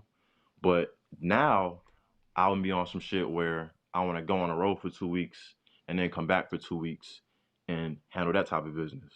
And in between all that, launch to close, because I got like 10 mock-ups that I can send to manufacturers right now and just change the colors up and get like a big boatload of clothes to pretty much just market and send out content creators, what have you, what have you. But yeah, the wholesale real estate stuff, it's cool, but I'm a driver. If I do that, I'm still gonna have a boss, and my whole goal right now is to be free. I can't be free if I have a boss. If I'm dependent on somebody, I have to be self-reliant. So I have to have my own Airbnb. I gotta have my own truck. Gotta be my own employee, my own boss, my own dispatcher, my own all that. That's why I want to work for myself. It works. I can see it working for me. I know it's gonna work for me. It's not gonna work. Yeah, You know all what of I'm it. saying? All of it. It's That's a not lot, gonna man. work. What's It this is a guy lot, name but that you be watching again? I gotta look this guy up. What's his name called? B. Let me go to it. Can I? I don't know if I can swipe this out, but type in B No, A no. G. Type in BAG BAGZ. Z. It Uh should huh. be. It should come up. Bags. His name's Bags a Million, but million Bags a is spelled million. with. There you go. Yeah, go to This him. guy right here. All right, hold on. Yeah, Let's he's see. super Let's check cool. this. Super cool. Let's check this guy out real quick. Hold on.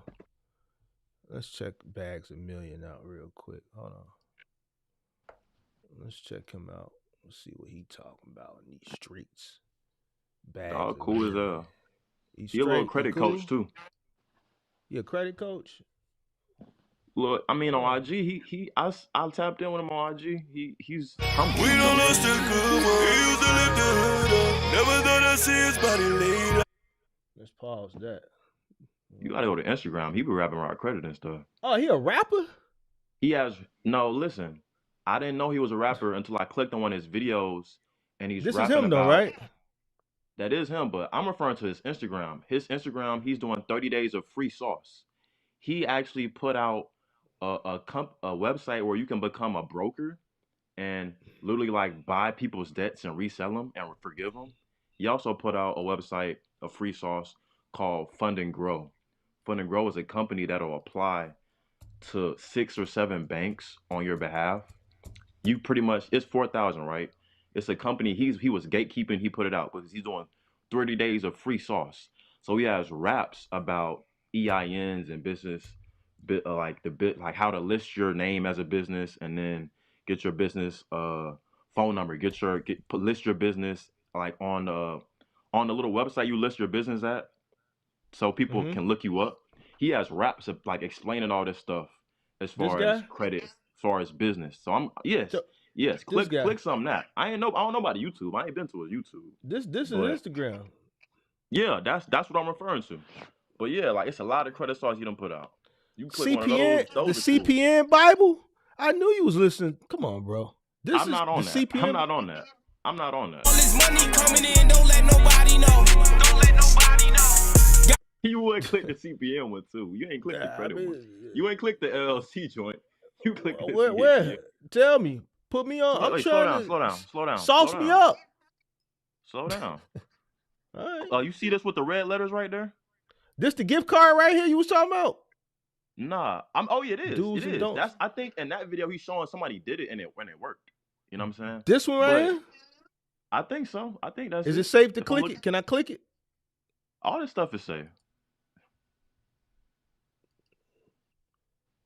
How you making noise all day? Gift card and how to liquidate it, but you gotta walk with me because I'm gonna show you proof that it works. Now she hit me today and she told me because he was not lying when he said you are the light. That's what she told me. But right here to the left is what she did. Take a look. So all she did, if you look at the date right here, it states the date, and then it also showed that her American Express, her Delta card. Right here, she went and bought this color gift card. Also, my other homie hit me, and he went and did the same exact thing with the same exact gift card. Now, I do want to give y'all the heads up. Do you see this card above me? This is my other homeboy that went and bought this card, right? But when he bought this card, it did not work, and I'm going to tell you why. If you look at this card, it says Vanilla Go. This is not the actual vanilla card that you want to get. You do not want to do anything with Vanilla Go. You want to get the vanilla card that looks like the one that I showed you earlier. And it is going to be this one. It's not going to have gold under vanilla. It's just going to have vanilla. This is the card to get. Make sure you get the one with a pin. And make sure you activate the pin. You don't have to go up there showing them that it's a gift card. Just go up there and ask for the money order. And when they ask for payment, just slide the card, put the PIN number in, the cash is going to come off. Just like that.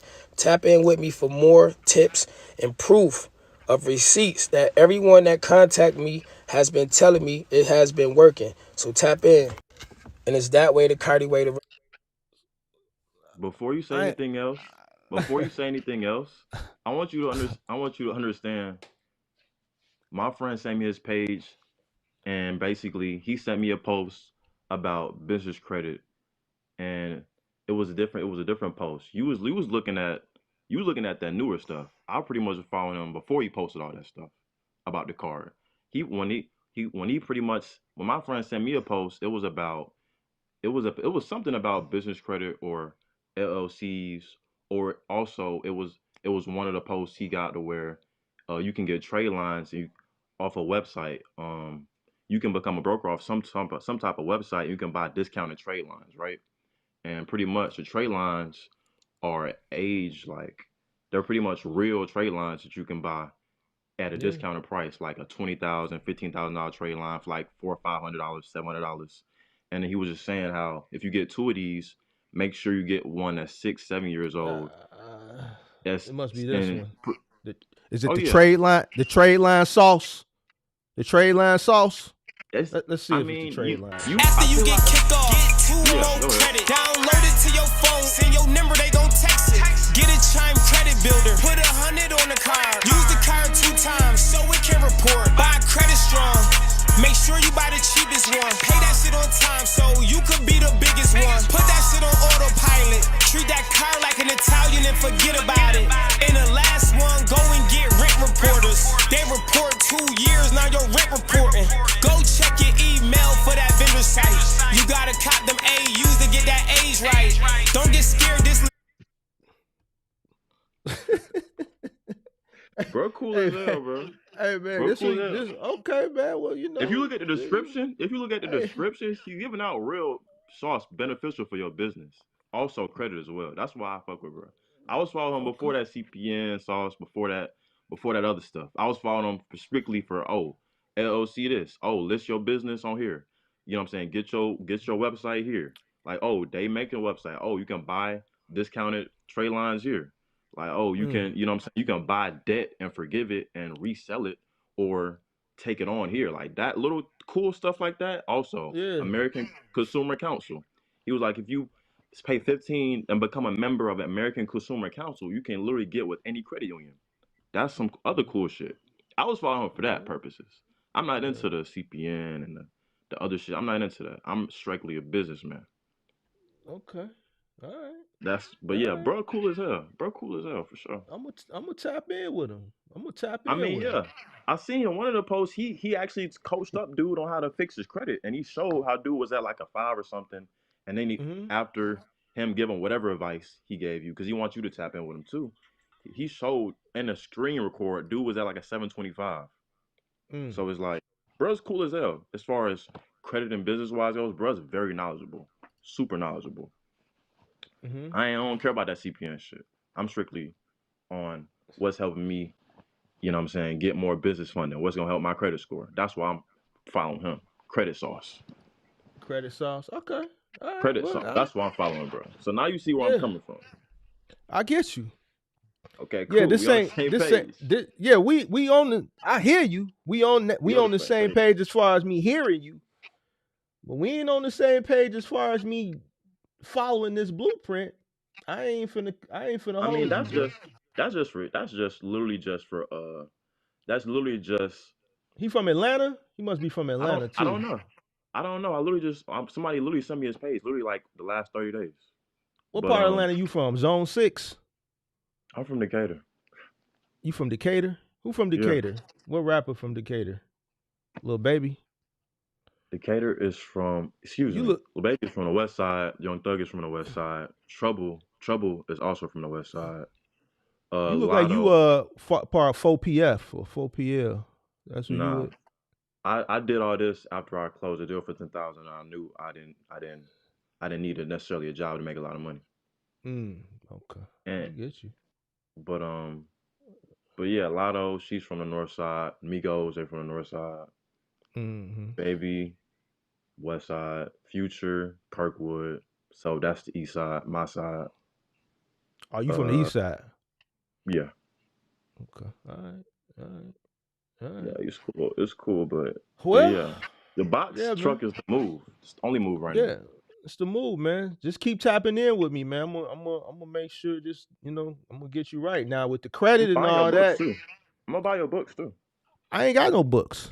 You sure you following the right person? I ain't got no book. It's literally your website, whether it's a book or whether it was a book. I don't know if it was a book, but it was something that was like how to start a box truck business. Oh yeah, it was like also your it was like a $300 for like an hour and a half or something like that.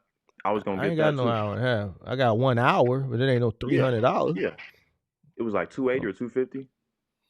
I think it's like $250, I believe. Yeah, I forget the price. $250. You're how to start a box truck 101. Yeah, I looked at this stuff. I'm gonna grab that stuff like when it's time.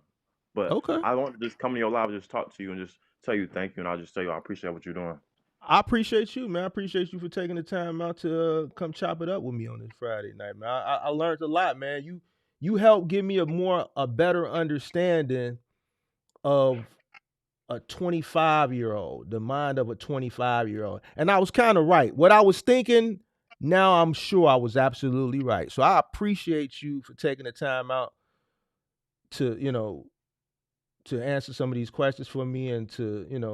You can ask more questions. No, I But yeah, got it. I'm No, just not I into feel you. working for people. No, I get it. I don't mind. I've been working for I people for 10 don't know. years. I work for Yeah. my friend, but I just know like as a man, you got to be self-reliant. I can't be relying on nobody on a 9 to 5 to pay me every week. Like, I especially ain't because nothing wrong with a 9 to 5. Ain't nothing it wrong with a ain't 9 to 5. it ain't for the time being until you get your own shit. Here's the thing. I never had intentions on being my own business person. What made me go into business was during my time period, it was hard to get a job. Everybody had to go get a job or go get a career. So competition was uh, fierce. That's why affirmative action and all that stuff kicked in back in the day. That stuff is kind of out the window now, but back then it was really, really competitive. So um, even with a college degree, I wasn't. No one was giving me an opportunity, so I was forced to start my own business. I had no plans on being an entrepreneur. It's like I had no plan. Like even sitting here today talking to you, uh, as a successful entrepreneur, like these are not things that I thought. This is not a place that I thought I would be in my teen years or in my early 20s.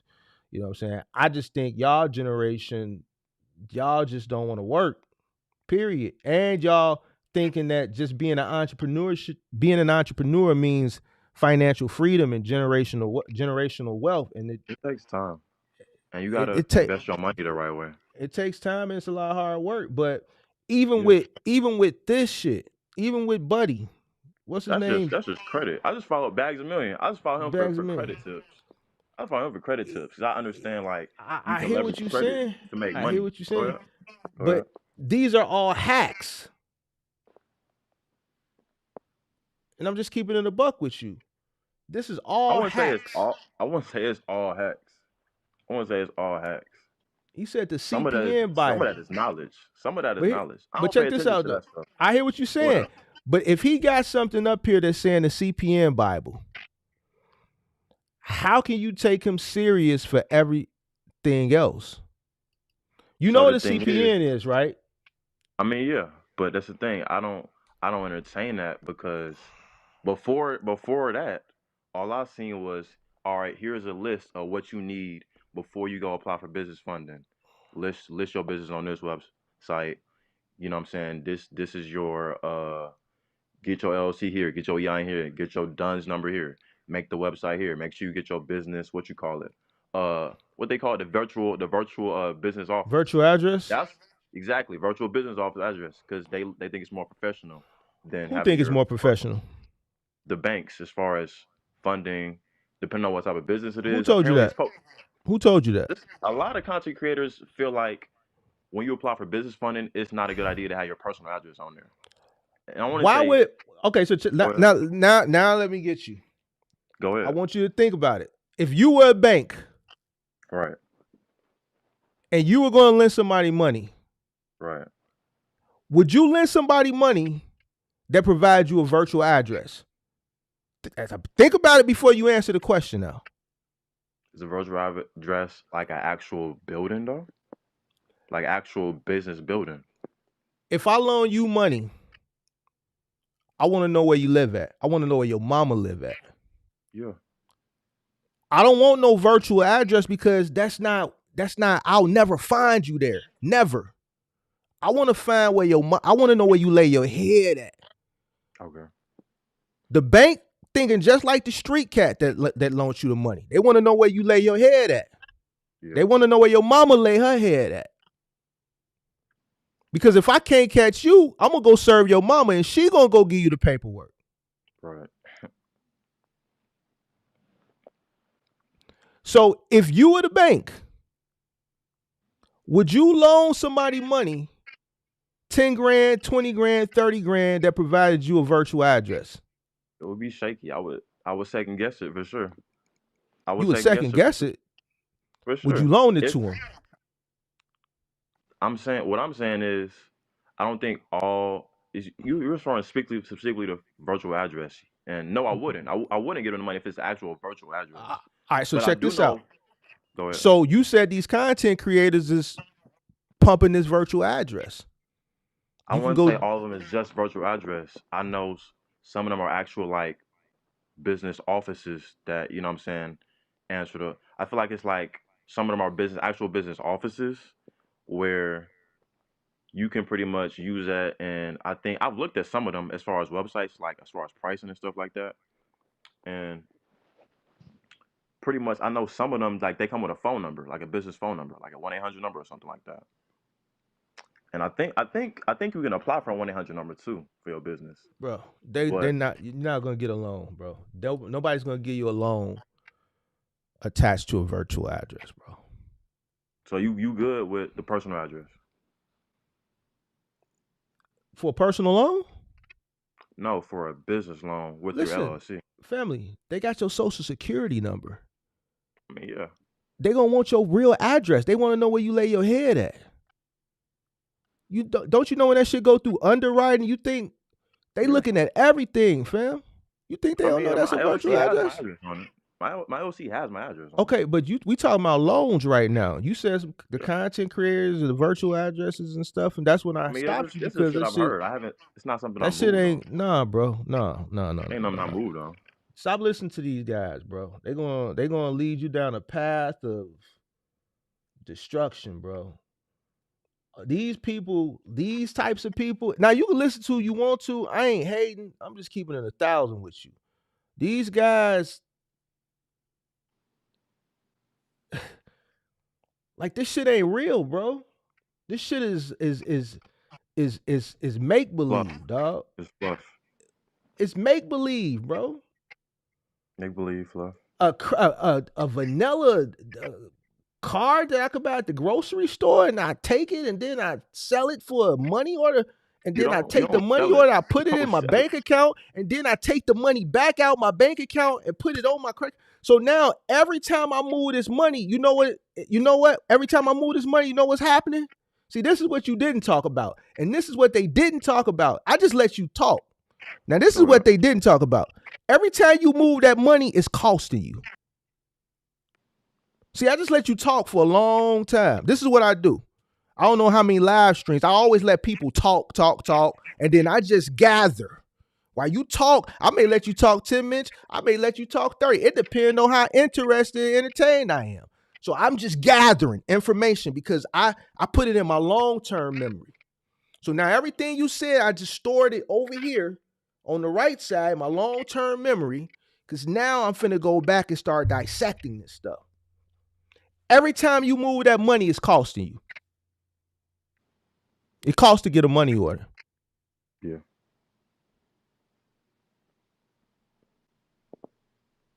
Every time you move that money, it's costing you. Yeah. Why would I want to pay to move my same money? Why would I want to go put thousands of dollars on a vanilla gift card? To get cash back from your credit card. Why do I want to get cash back if I'm putting the cash on the vanilla gift card? Because the cash back you get from using the card to begin with. So when I'm you put putting it back on the card, you can keep making money off of the same money on the card. So I'm putting my cash on the card and then I'm taking my cash back off the card?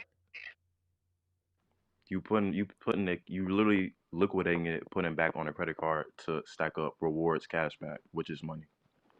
Rewards. All right, like so now let's talk. Have a credit card and you got rewards on it. Yeah. That's all it is. That's all it is. All right, so how much money do I have to put to make it substantial enough that those rewards are going to be beneficial to me? I haven't tried it. I wouldn't know, but I know if you just keep doing it, you're going to rack up some type of money. All right, so basically, I'm finna go to the grocery store, then go to the currency exchange or to the bank, then go to my computer or go to Capital One. And so I got to go to all these places, move this money all these times just to get rewards points? I would say you just moving it twice. Because if you buy a vanilla gift card, you buy a money order, okay, you moving it. Then you put the money order in the bank. So I wouldn't say you necessarily moving it. Would you consider the money order to depositing out of the bank? You could say that's moving it. So that's actually like if I'm going to the store, get a money order from there, going to the bank. I see what you're saying, but and outside, I got a Walmart right here, and the Bank of America is like 5 minutes away. If I did want to do that, but Fam, that's you said just a for people money that order, fam. yeah. Listen, my grandmother used to pay rent. We was in the projects. My grandma been dead since 1992. I You know, used to people walk with still her pay to the rent. currency exchange. Hold on. I used to walk with her to the currency exchange. I was 12 years old. She died in 94. I'm sorry. She was Okay, hospitalized. That was the last time I remember someone I know getting a money order.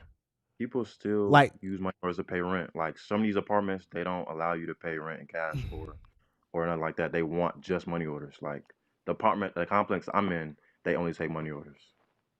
So it's not like money orders is extinct or something. I thought they was. I ain't heard nobody say They're money order not, in I sir. don't know how many years. They not, sir. Not at all. That Some of must these be like complexes. what you call it what they call it fixed not fixed income It's just a damn. regular complex, literally. It's a regular So gated complex. regular market rate tenants use money orders. They don't have like a The rent is a like the portal or rent, some shit. They pay the rent bro, with the rent is like the 12 app. something, right? Literally, the rent is like 12 something. They won't take cash. They don't take credit. They don't take checks. They want money order. What type of places is these, fam? It's just a regular These middle like class apartment that these come like with a washer and dryer. That's these like the gated. traps in Atlanta. This ain't Buckhead, is it? This ain't Buckhead now. It's This got Stone to Mountain. be It's not the trap. what they call it, Little Mexico down there, where Nah, little Rollo and Mexico. them from. That's where Nah, Rollo from. this Yeah. is just regular complex, man. But What I'm kind of? just letting you know, like they not extinct or nothing. And that was just not to say that I'm focused on doing that, or I'm just saying it's out there. That's what I'm saying. Okay. My focus is my credit and getting me a truck and getting the fuck on. That's all I care about right now. Man, you gonna get a truck, man. Just get it the right way, fam. I mean, for sure, Navy Federal, whatever. You'll see what's up. Just get it the right way, man. Navy Federal or cash, whatever. However, I'm not really tripping. Yeah, I know you got all the sauce. I know you. Trust me. I ain't worried about you. I know you gonna come back in about 60 days, right? I give you 60 days. About 30 to 60 days. Like I said, I'm gonna get you how to start a box trucks business 101. I feel like Mm-hmm. it would just be smart to do, just because Yeah. you were already established. So Yeah. that's the first step. Then all the little the obviously the $1 million insurance, DOT, whatever else I got to get, business license, that type of stuff. Mm-hmm. It's cool. But yeah, Yeah. you the Whenever master. you ready. Yeah, I appreciate you. Whenever you here. I mean, whenever you ready. I'm Yeah, ready. you ready? For sure. Yeah. Just tap in with me. I ain't going nowhere. All right, thank you, man. I appreciate it. I appreciate you, man. This was Happy New Year too. very enlightening. Happy New Year, man. Stay safe. Thank you. Stay safe, man. All right. Man, that was a great call, man. That was a great call, man. I learned a lot on that call. All right, who's next? Is Instagram still live? We still live on Instagram? I think we are. We still live on Instagram. All right, who's next? Hit that link. It's pinned to the top of the chat. It is pinned to the top of the chat. Yeah, we still live on Instagram.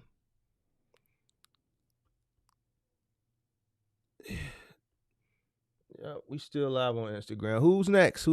Come on up. I knew that call took a little bit longer than expected, but I was getting a lot of information. There's a lot of people in here, about 90 people in here. Who's next? Link pinned to the top of the chat. Want your recap for 2023, plans going into 2024.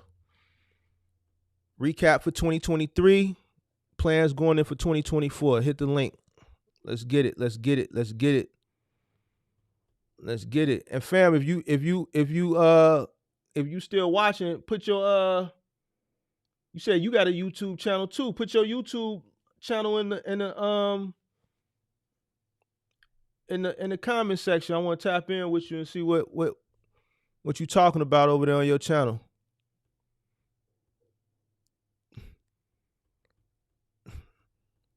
You got a lot going on, man, so I want to tap in with you.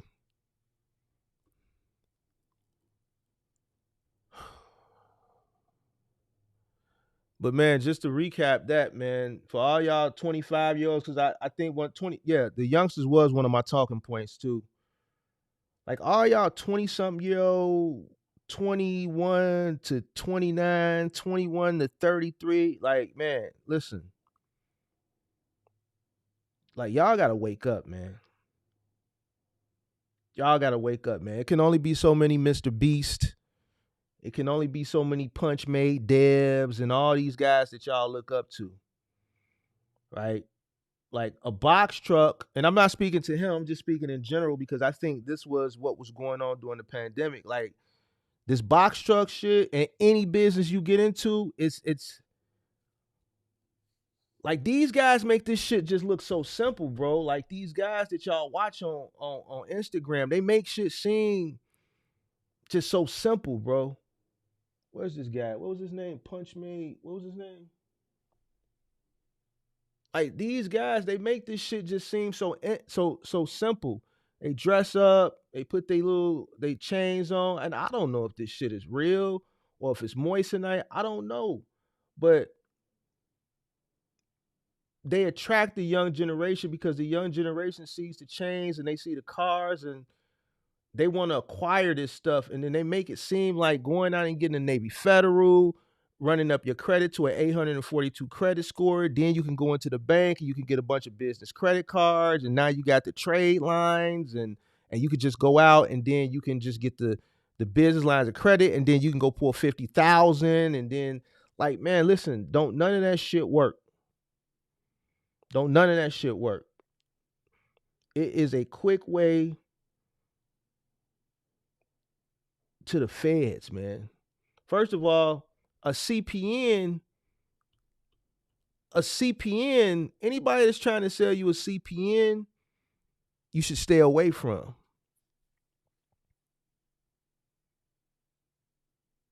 You should stay away from anybody that's trying to sell you a CPN. Like, all this money coming in, don't let nobody know. Gotta go to SIN, check that org. You gotta check the social security you never checked before. You get that bitch to 750, they gon' open doors. They gon' pull your credit like the tug of war. Everything about you says energetic. I don't know, bro.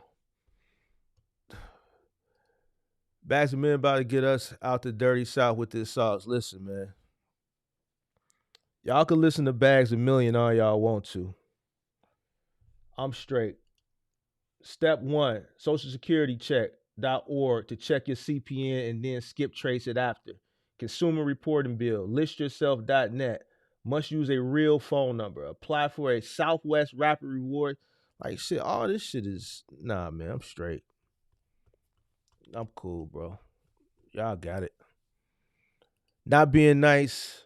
I'm just not hating on the dude. We all started somewhere. He just followed the wrong info. I'm not saying he followed the wrong info. I just think this is a bunch of shortcuts. And I don't know if this shit is legal or if it's not legal. To me, it looks legal. Illegal, rather. Like I told the gentleman, the young man that was just up here. You know, I don't understand none of this shit. This is not how I was brought up. This is not how I was raised. I don't understand none of this shit. Even when he was explaining, he had to explain it to me 2 or 3 times for me to kind of understand it. And even once I understood it, then it just went from me not understanding it to just not making sense. It just don't make sense for me to put my money on a gift card, to move it to a money order, to move it to a bank, then to put it on a credit card just to take it off the credit card. I get what he's saying. I understand if that's what he wants to do, but to me, that shit just don't make sense. I'd rather just, if I had bad credit, I would rather just fix my credit. I would try to find some type of financing for the truck, some type of primary financing from a traditional bank, I should say, not an equipment funding institution. Try to find me funding from a traditional bank, or take out a personal loan and then loan that money to the business, right? Once I fix my credit up and then personally guarantee it, I would rather do it like that. That way I know I'm gonna sleep good at night. I ain't gotta worry about nobody kicking my door in at 6 o'clock in the morning. I ain't gotta worry about nobody pulling up somewhere serving me some paper. I don't gotta worry about some white guys pulling up in Chevy Suburban with suits on, arresting me, taking me to jail. I don't want to worry about none of that stuff. I'd rather just do things the right way. But yeah, I don't know. Everybody want to be a boss but forget how to be a soldier. Listen, the young generation, they all want to be entrepreneurs. It goes back to what I was talking about earlier. And unfortunately, I think in the next maybe 5 to 10 years, a harsh reality is going to kick in. A lot of these guys that are in their 20s, they're going to try so many things and then they're going to be forced to go out and get a job in their mid to late 30s, and then they ain't going to have no trade. They ain't going to have no vocational skills. A lot of these guys don't know how to change tires. They don't know how to put a light bulb in. They don't know how to do anything. A lot of these guys don't know how to do nothing. The young generation, they don't know how to do nothing. And I'm not shitting on them, it's just facts.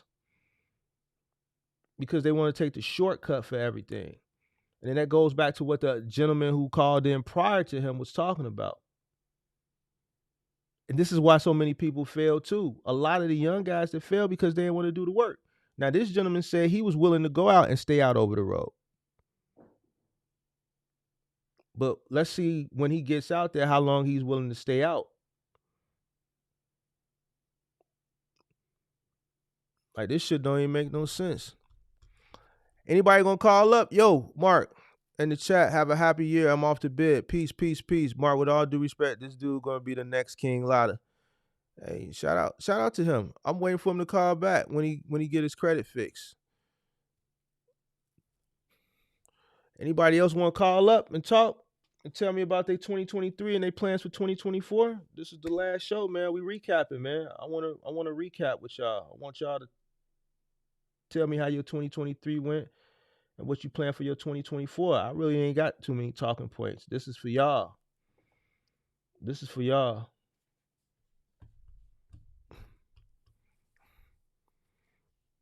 Takes money to fix credit also. It does take money to fix credit.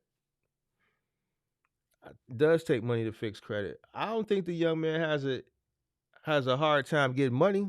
Clearly he's a jack of all trades. I just think he needs to go about it the right way. I think the way he wants to go about it, I wouldn't go that way. I wouldn't advise him to go that way. I would advise him to go the traditional way. Yeah, I mean, we're going to link up for some more box trucks. See, the only thing I'm going to give a person is information on trucking, on box trucking. I don't have this type of sauce. I'm going to tell you to fix your credit. I'm going to tell you to go to a bank. I'm going to tell you to do all the right stuff. I didn't grow up in this generation. This generation has just hacks on everything. These hacks didn't exist. That's why I'm so confused at it. You know, so, but nah, yeah, we're going to link up. I'm going to link up with them when it's time to talk trucking. I'm going to give them all the insight on the trucking. But yeah, as far as this stuff that I'm looking at over here on this screen, I don't know about this stuff. All right, ain't nobody going to hit that link? Nobody else want to come up? What about over on Instagram? I still got Instagram live. Somebody did on Instagram said they wanted to come up.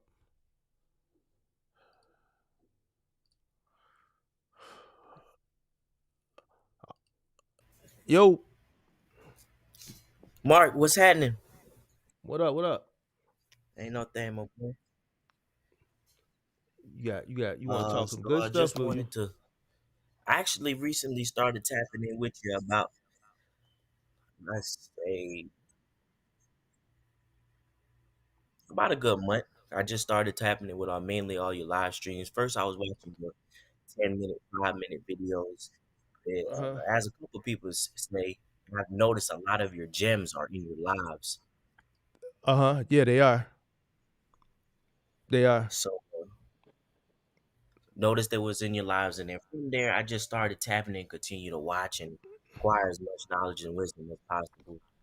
A little backstory, similar to the gentleman that was that was recently on the young one because I'm 24, just 1 year younger than him. Okay. And my dad was a truck driver. He did it for about 10 years. He did it for R&L carriers. Um, I worked in I'm 24 now. I probably done had about at least 15 different jobs in all type of industries, and just trying to get generational wealth, just breaking that curse Oh and trying God. to provide for my family. How old are you? 24.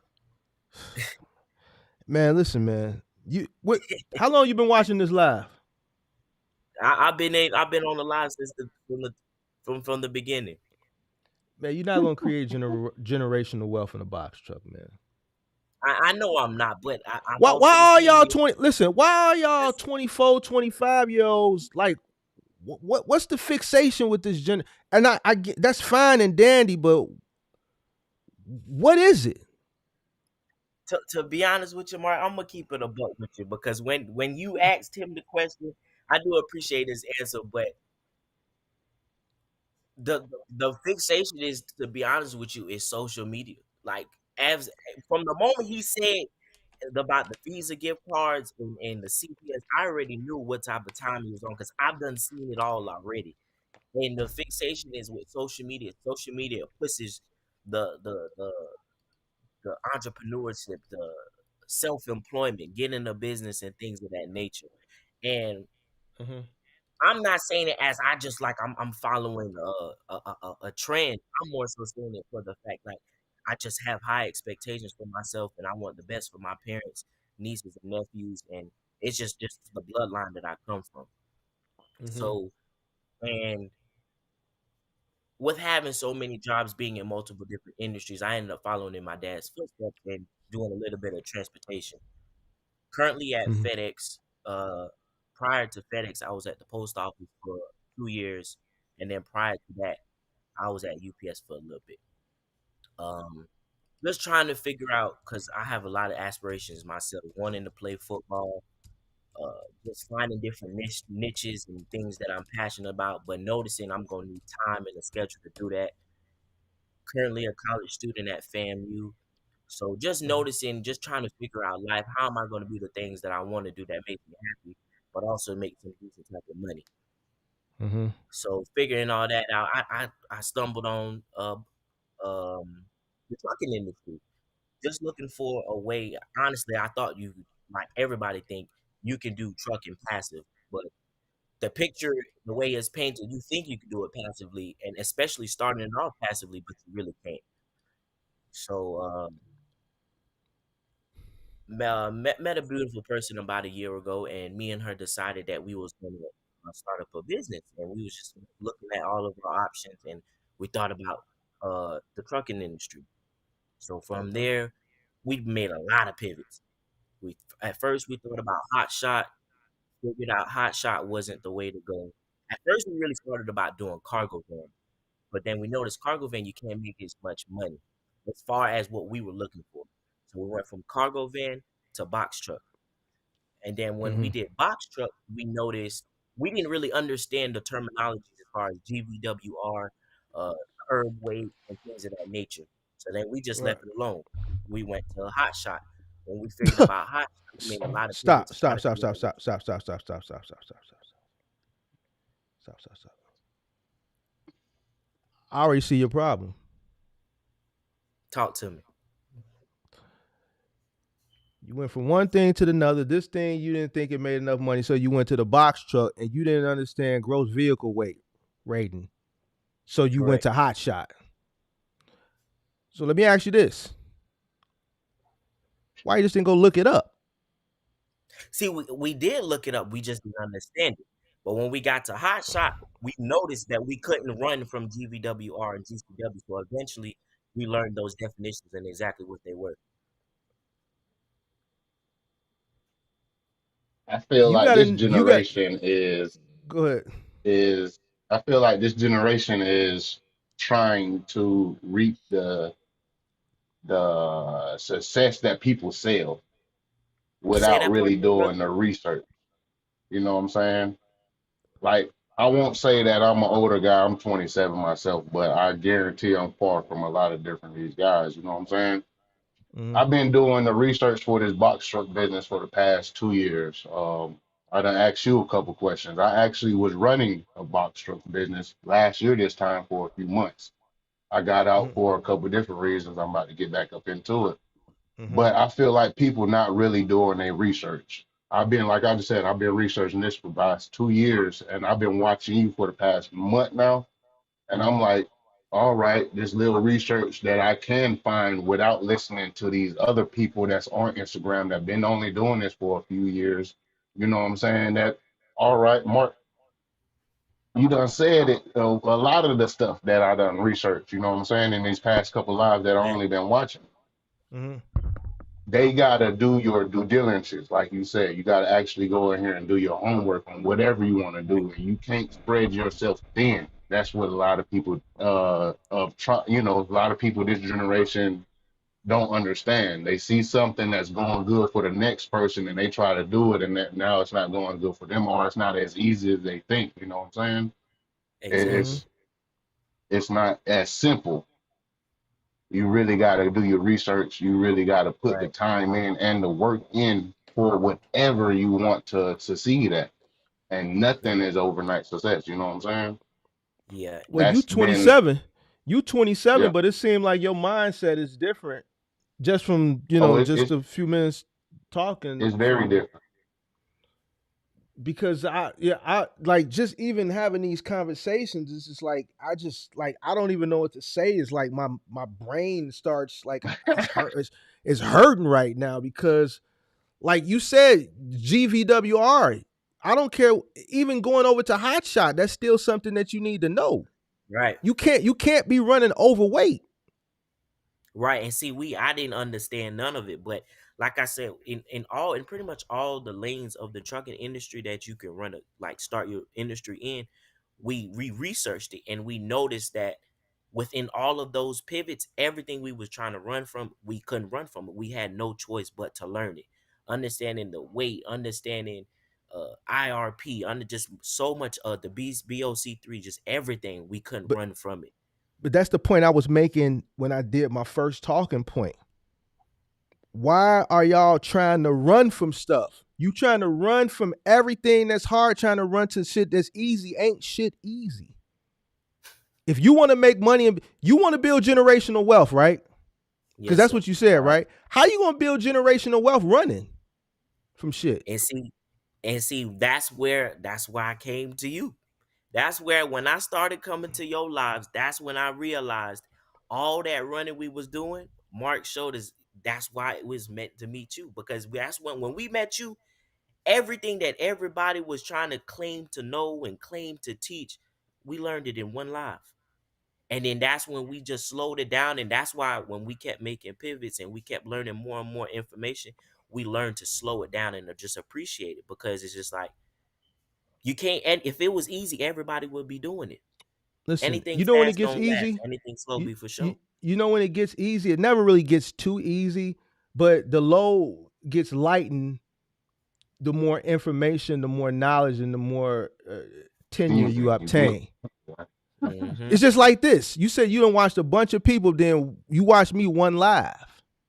It's experience. That's why they don't like me. Because I'm giving everything away for free. You They could definitely watching me tell that too. You could learning. definitely tell. They don't like me. Yeah. You see what I'm And saying? So the point that I'm trying to make to you is it takes time. But at the beginning, you gotta learn every single thing. You can't run from shit. You gotta face shit head on. yes, If sir. you want to even any attempt to try to build any type of generational wealth, you're gonna have to work hard. You're gonna have to learn. You're gonna have to obtain knowledge. You're running from the shit that you need to consume. And Because you're and looking that for the easy road. It ain't no easy road. it, And you it got took to a do your hard it own took some homework. time to learn that, but I'm on it now. I finally done learned that ain't no running.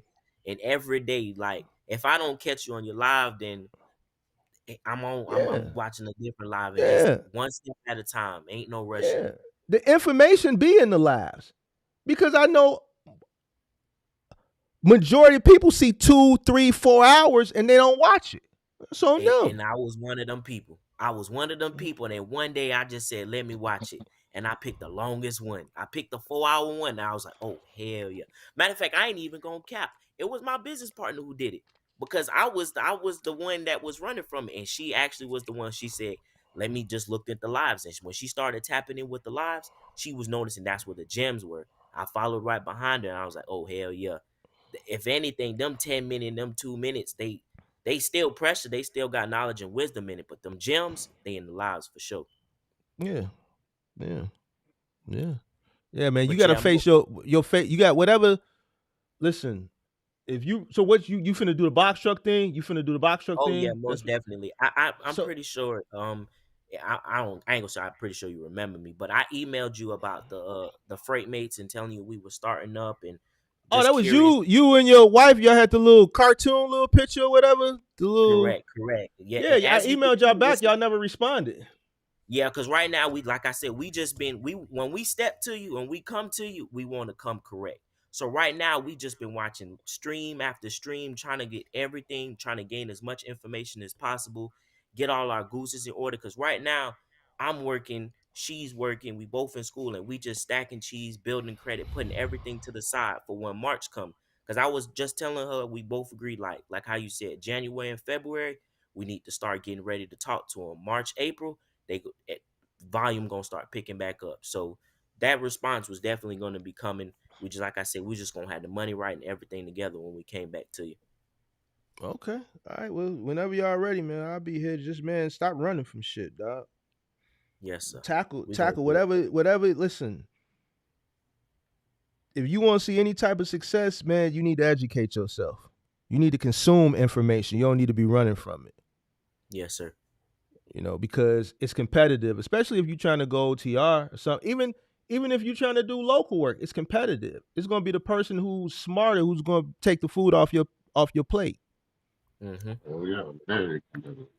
You see what I'm saying? So you can't run OTR, from local, information. You whatever. need to learn every single thing, and you can't be scared of hard work. Stop running from what you think is hard, trying to find something easy. If you really want to make money, you're gonna make money doing the hardest work. Why you think I throw Final Mile and Moving around? Because that pays the most. It's the hardest work, but that's why it pays the most. Me personally, I'm not scared of hard work. Never have been. I like money too much. So if you like money and you want to build generational wealth, then you're gonna have to do some hard work. Get into it, yes, sir. And that's just a fact. You 25, right? 24. All right, then you could be sitting here like me at 43, retired. You got time. You only 24. You got strong arms, strong hips, strong limbs. Tell you. You dig what I'm saying? You got kids? I ain't got nothing, no G. So y'all ain't got no kids, so then shit, y'all ain't got nothing but time. You can run it up for the next 6-7 years and then start your family. You only 24. Yes, sir. But man, you got age on your side, you got time on your side. Now you just need to get your mindset in order. Your mindset ain't right yet. The stuff you told me, your mind ain't there. But I hope after this conversation, it gets there. You know what I'm saying? Nah, it will. It's the only option on the table. It got to. Yeah, but I'm gonna be here when y'all ready. Yes, sir. Appreciate your time, big dog. All right, appreciate you. So let me ask you a question, man. Yes, sir. Let me pull you up on the full screen. What advice you got to have for running 15 box trucks like you have? To get to that point? Yeah. Man, at this day and age, man, it's gonna be tough. It's gonna be a lot tougher than when I was able to do it. Yeah. For the main reason we talking about in the last two callers. Right. We in a generation now where the youth will be your prime hiring target, right? But they all want to work for themselves. And then even if they do come work for you, you're not getting their mindset is still that they want to work for themselves. So even if they working for you, they not giving you, you never going to get 100% from anybody. No one's ever going to put into your business what you're going to put in. Nobody want to work. Right. Nobody want to work. So back in my day, I would get 80%. Yeah. You're not going to get 80% out of somebody now. You may get 40.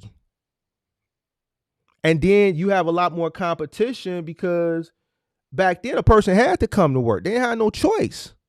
There was no gig economy. There was none of this stuff that people could just be like, screw you. Yeah. But then they could just go cut on an app and go deliver groceries. Or go, like dude said, right, drive ride share. Or go do Amazon Flex. They still gonna get money. See, back then, they had to kiss my ass. Now the employer, you got to kiss their ass. I'm not trying to kiss nobody ass that I'm paying. You got to kiss my ass. Like I had an episode where one of my own employees came up. He told you, man, you can't piss Mark off back in the day. Mark will play with your money. He'll give you a week off to think about it. Me, I'm giving you a week off. Play with me if you want to. You can't do that nowadays. You give a person a week off to think about it, they ain't coming back. So trying to scale now versus a person who was scaling 2010, 2011, 2012, 2013, 2014 is a different ball game. Time is different, yeah. Different times. Completely new generation. Completely new generation. Even the cats that's getting out the joint now. See, back then I could catch all the cats getting out the joint. Man getting out the joint. Tell Man come holler at me. Because Man didn't have no other options. His only option was Mark. Right. Mark gonna put him work. Mark gonna put you to work. Right. Don't steal nothing. Don't go in these white folks' cribs talking crazy. And if I find out something, you gotta holler at Stack. Stack was my enforcer. I ain't got time. You gonna holler at Stack, and Stack gonna get you straight. I started watching. Right. You just told the story about So it ain't like that no more. So I'm not saying it can't be done. What I'm saying is the most difficult challenge you're gonna have is people. Well, because in order to scale up, you're going to need people, right? You're going to need somebody dedicated. If you're running that first truck and you build that business in that first truck, you want to scale to a second truck, you're going to need a person. Right. And you're going to have to keep that person because he's going to have to work his ass off so that you can scale to that third truck. And then you got to find a person. And so on and so forth. Yeah. So that's going to be your biggest feat, people. If you find a way to make money and to be successful, then your only challenge is going to be people in today's time. So it could be done, but it's just, people nowadays. It's going to be tough. Hey, man, yeah. I feel like if it's supposed to be right, it won't be easy. That makes sense. Well, here's the thing. Let's say you want to do Final Mile. To me, Final Mile is easy. Yeah. The labor is the hard part. You know what I'm saying? The actual physical labor of it. The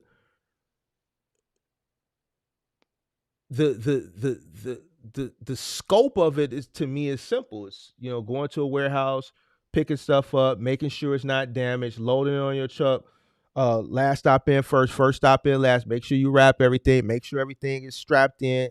To me, that's simple. Optimize your route. Go to the stop. Do your walkthrough. Make sure ain't nothing in your path. Lay down your masonite. Lay down your runners. Yeah. Be careful. Be respectful to people's property. All right. Close the job out. Go to the next stop. To me, that's simple. The labor of it may be difficult, and each stop may present a different obstacle. Right. But to me, it becomes repetitive once you do it. So much. That's right. So much. You know what I'm saying? So I mean, it to me it's easy, but I understand it is hard. You know, but the reason why a lot of people fail is because people make it harder than what it really is. That's right. I feel like a lot of people nowadays overthinking the things too. Like, I overthinking disagree. simple things. You I think? disagree. I don't think they thinking at all. I don't think they thinking at uh, all. I don't think man, they I thinking can't at get with all. you on that. I don't So, think they thinking at all because everybody want the easy road. right. See, the easiest road was No. Amazon. The easiest road was Amazon, and that's why everybody flocked to Amazon. But Amazon ain't so easy now because it requires strategy, and it may be coming to an end. So then, Yeah. what everybody gonna run to? See, that's the thing. Don't nobody want to do the labor intensive work. Yeah, I agree. I didn't, man. I don't know. For some reason, I ain't. When I was running last year, I ain't like Amazon. I did Amazon 3 or 4 times, man. I had an okay rating in them 3 or 4 times that I did it. You know what I'm saying? I was on time and made it through my points and stuff like that. But Why I didn't ain't you really like it? like Amazon. I don't Why know. didn't you like it? It seemed pretty easy to me. I don't know. I just, I don't know.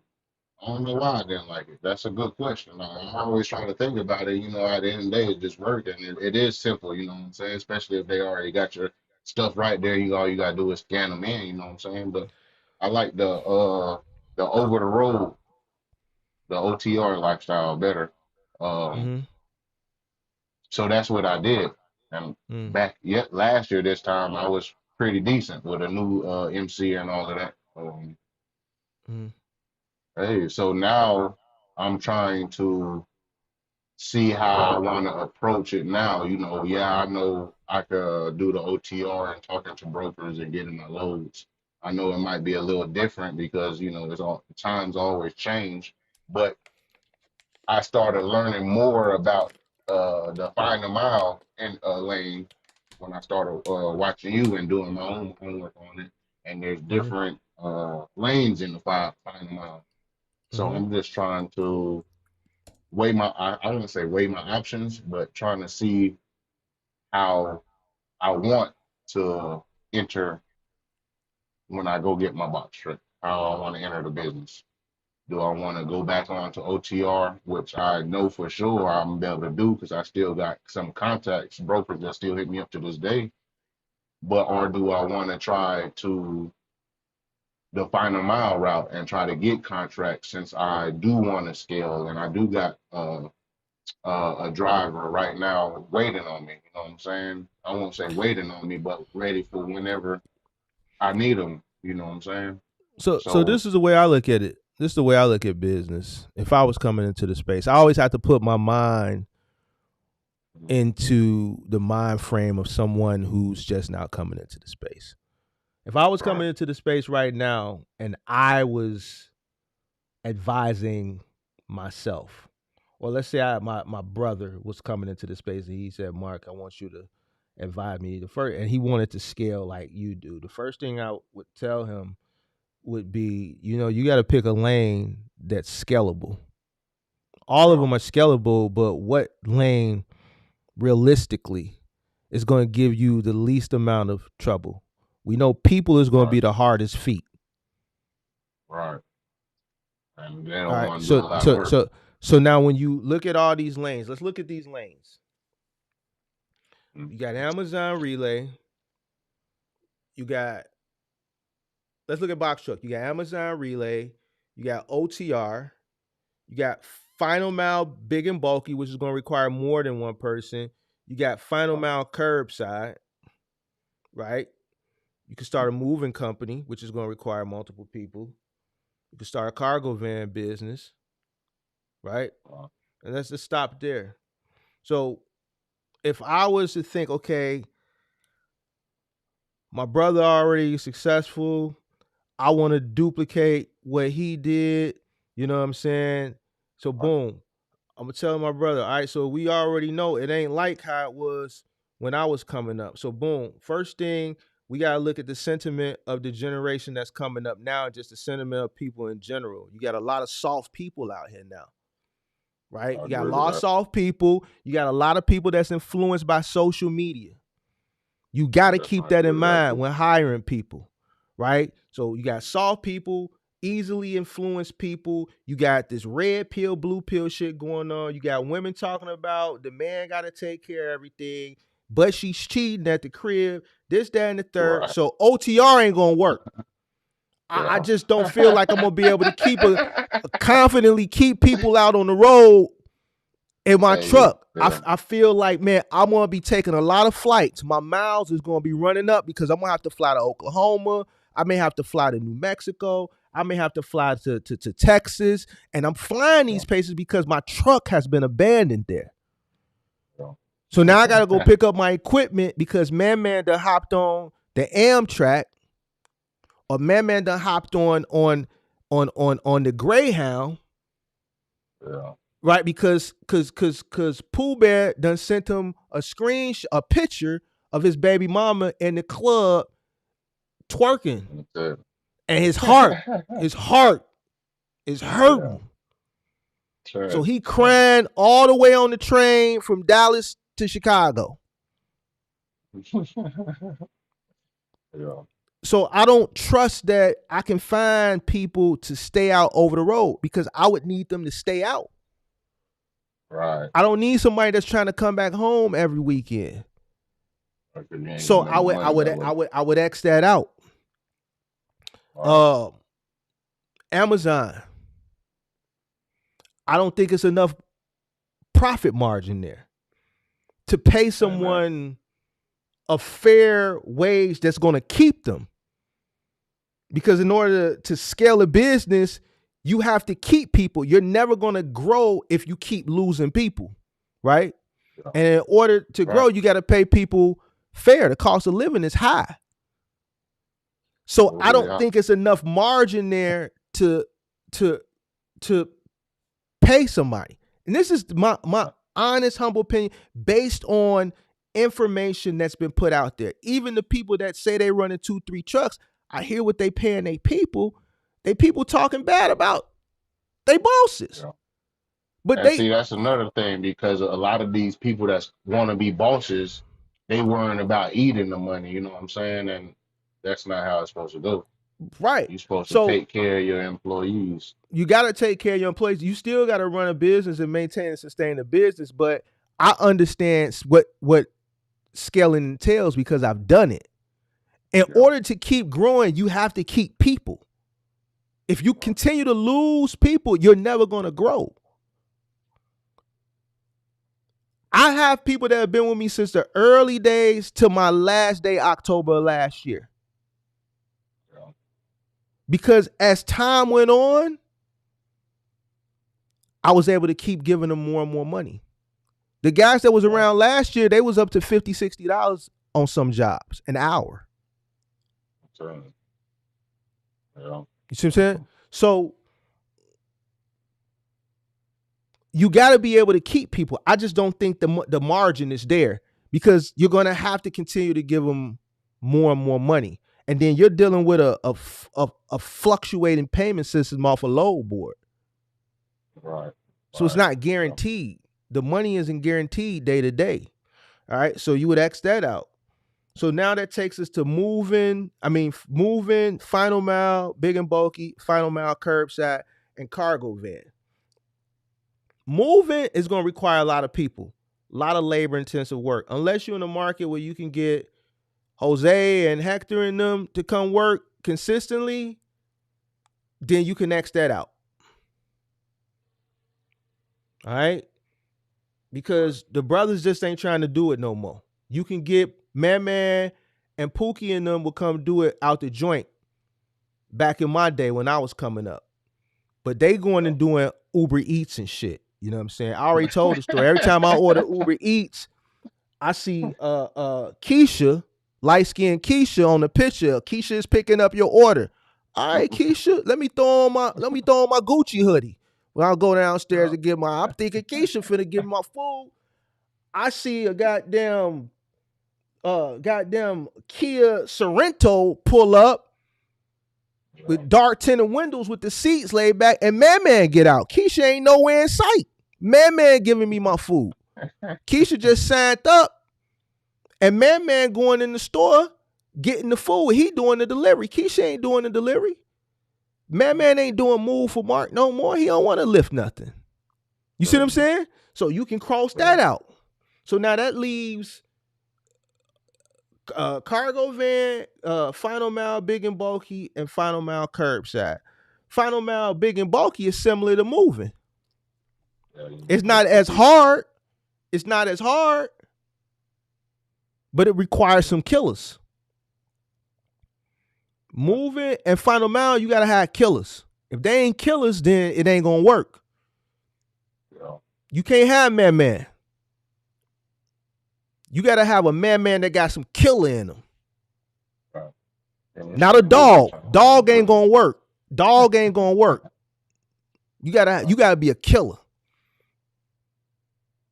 And it's just hard to find some killers nowadays because it's work out there that pays comparable, that's less labor intensive off a gig app. Right? So now that leaves cargo van and curbside. We talking about scaling now. I'm giving you my honest opinion. Now, curbside is good. One, because there's enough margin there. If you're a smart business owner, you're going to understand that your money is going to be made later on down the line at scale. The same thing with a cargo van. Your money is going to be made. The bulk of your money is going to be amplified as you scale. You're going to make money, but your profit margin is going to be minimal. You're going to compound that as you scale. You can pay a driver a decent wage with the right curbside contract. It's only one guy you got to worry about, but you got to scale it, right? Now, cargo van, to me, would be the easiest to scale. You're going to get paid less, but you can scale it probably quicker, faster, and more abundantly because it opens you up to a whole nother demographic of applicant, women. And if I were coming in right now, if I was coming in now, me personally, now this ain't for everybody, this is for me. I would kill that. I would go cargo van. I'm looking for every single baby mama. I'm looking for you. When I do the interview, I need the sad stories. I'm trying to, man in jail. I want to hear all of that because I know she coming to work because she's the custodial parent. She got to take care of little man. Because big man locked up. I pay attention to everything. I see all the UPS, all the FedEx, all the Amazon drivers are women. They're women now. These ain't dudes. These are women. They're going to come to work. They're coming to work. I don't have to worry about them on a Monday morning. I don't have to worry about them on a Saturday morning. I don't have to worry about them on a Sunday morning. They're going to show up. You know why? Because they need a paycheck.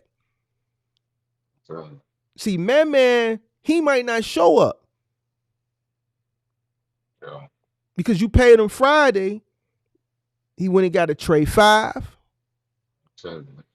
They got drank. They went to the club. He done ran into a little sexy red chick. You know, sexy red like man. You know, you listen to a sexy red song, she ain't messing with nothing but man. So man laid up at 6, 7 in the morning with sexy red when he should be at work for you. But see, Keisha, she gonna come to work. And you can scale them vans up quick. You can have some dudes mixed in there, but your most loyal employee now is gonna be a woman. And you're not going to be able to run her doing a lot of those other lanes, but she can do small parcel package delivery. And you can run them vans up you can keep them. Now your margins are going to be a lot smaller. You'll make a small little profit margin off each van, but you can quadruple, double, triple the amount of vans than those box trucks and a lot quicker. Cheap. Less to maintain. Not that. Don't worry about that. That's little shit. Yeah. It's about maintaining people. As long as you continue to pay those ladies fair wages, and as long as they keep having kids by man and have to take care of them, That's right. see, you laughing. You got to think like a businessman. No. I'm taking the yes, sir. You see what I'm saying? They going to come to work. They're more loyal to come to work.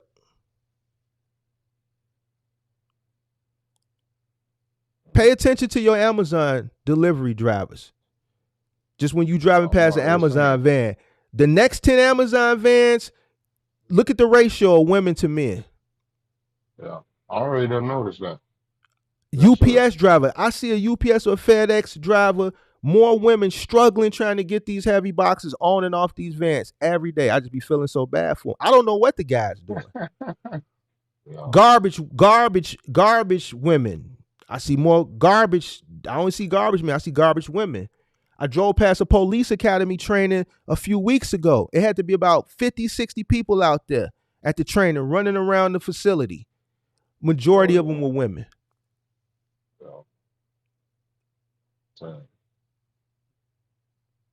So you want to understand just the landscape of who's looking for work. You don't want to invest into something based off what you want to do, just solely off what you want to do. You have to look. You have to look at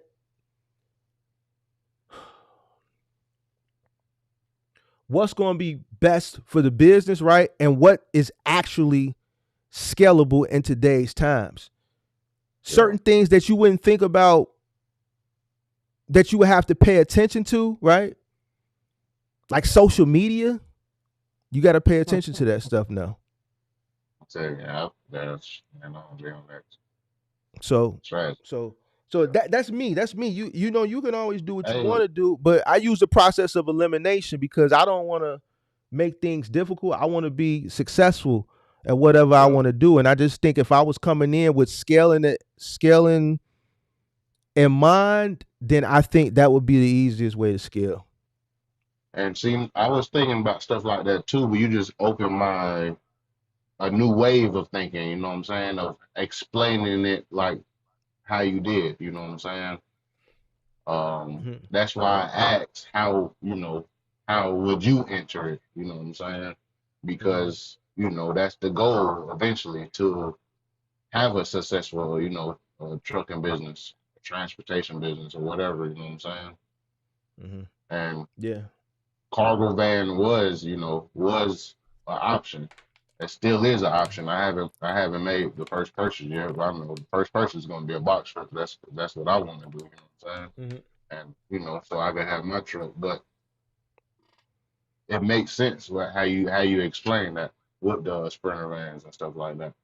What market are you in? Using the one. You said what market I'm in? Yeah, where you live at? Atlanta, Georgia. I'm in Atlanta because you know it. The first guy was from Atlanta. The first guy. Man, that's one reason why I had to come in, man, because you know the Atlanta is everybody can't leave a bad taste about Atlanta because you know. I mean, Atlanta is Atlanta, but you know, like you know, I don't know, but yeah, man, if you planning on scaling, I think that's probably because you know, with just me being on YouTube and just getting the opportunity to talk to a lot of people, everybody that I've seen, that I've come across, just as far as you know, being on YouTube that tried to scale. One, they tried to scale too prematurely, and two, their other main issue was they couldn't find or they couldn't keep people. Yeah. So keeping people is very, very, very, very tough nowadays. As you can see, with like the people that came up prior to you, everybody want to work for themselves. And Right. it's just hard to hold on to people, man. So you wanna choose a lane where scaling is possible, right? And Yeah. I think there's just more loyalty nowadays as far as employees and women. If you take care of them, they're gonna show up and show out for you. You know. That's right. So hopefully you Yes, found sir. some gems in that Oh, info. most definitely. Most definitely. Yeah, Yes, sir. just keep me up on keep me up to date on your journey. Hey, I got you, man. I appreciate it. All right, man. Be smooth. Yes, sir. All right. Thank All right, who's next, man? I'll probably take two more calls. Two more calls. What time is it? It's after 12. Yeah, I still got 70 people in here. Two more calls. Two more calls. One more call. Take one more. One more. One more. One more. Call in show. Call in show.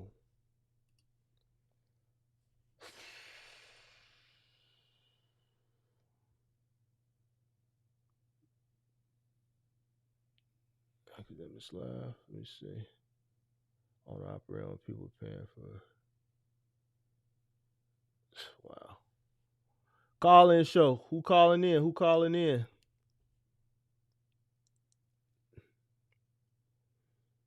It seemed like, man, it seemed like every time I have a topic, nothing. Forget it. It seemed like, man, people just be biting my. Forget it. I work my videos trying to get.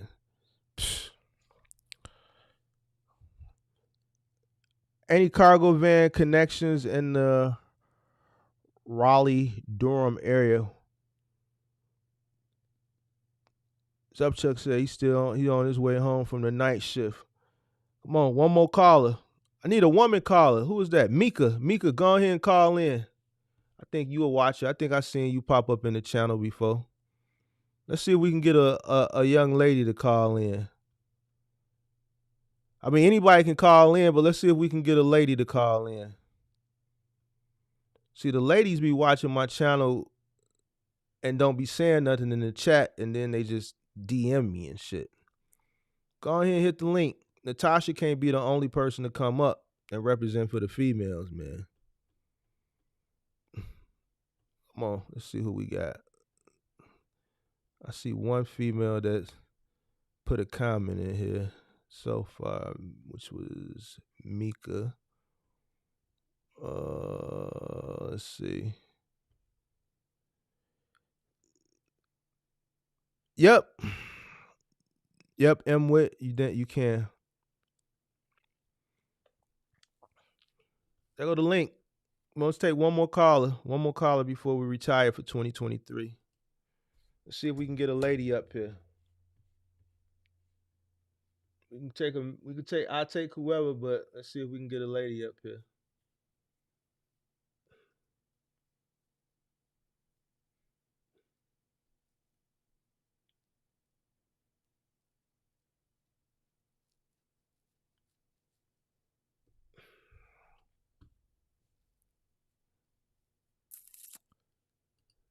Yes, you can. Yes, you can. Yes, you can. Rapid Transit Solutions say any cargo van connections in the Raleigh Durham area. You know what? You in Raleigh Durham, you want to do what is Big Zoe doing? He's doing in that area. He's out there in Raleigh. He's doing Staples, Watco. So you want to tap in with Big Zoe. He's doing Staples out there through Watco. I don't think he's in here tonight because he would have been in the chat. Let's see. Let me see if I missed any questions. Hey, Axel, nothing. You got 10,000 subscribers by January and you still only got 200 views, then I already know what you're doing. But everybody else going to start looking at you crazy. So you can keep doing what you're doing, but cheaters never win. Cheaters never win. You can have 1 million. If you pass me up and you only got 200 views, then people going to start looking at you crazy. So it took me a year and a half. Well, let me see. A year, April, May, June, July, August, September, October, November, December. It took me a year and 8 months to get almost 22,000 subscribers. No, dude, no, I'm not hating. I'm not hating. All you've been talking about is these subscribers. You went from 700 to almost 5,000 subscribers in a week, and your views don't reflect it.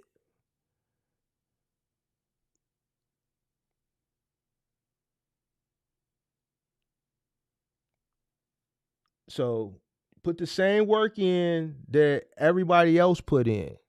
Just put out content, engage with the people. I never took a shortcut.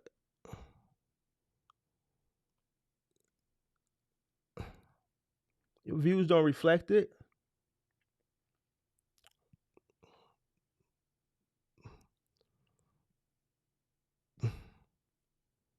Let's keep it a bean. Jealous ain't nothing to be jealous about.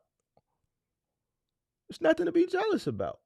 What I'm gonna be jealous for? I'm just keeping it a buck. Your views or your views, your comments, your likes don't reflect it. To gain 5,000 subscribers in 2 weeks and no video gone viral, that just come on, bro. Like, let's keep it a buck. You can fool everybody else. That shit ain't fooling me.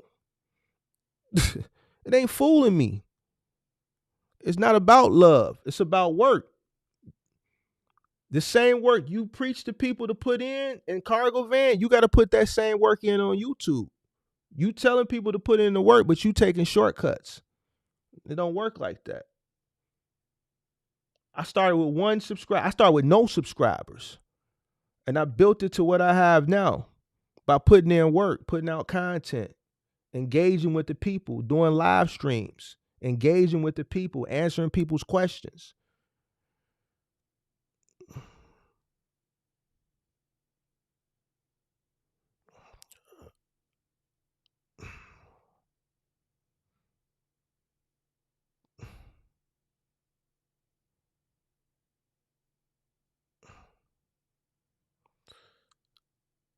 Come on, Mika. Come on, hit that link. We appreciate you watching, but hit that link. We need a female to come up here and represent for the ladies. Let me hear your story. I want to hear your story. Mika, since you always watch, let me hear your story.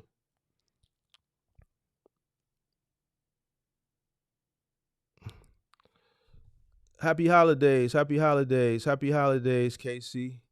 Yeah, money orders are still alive. Shit, it's the first I heard of a money order in probably 20 years. I didn't know people would still get money orders.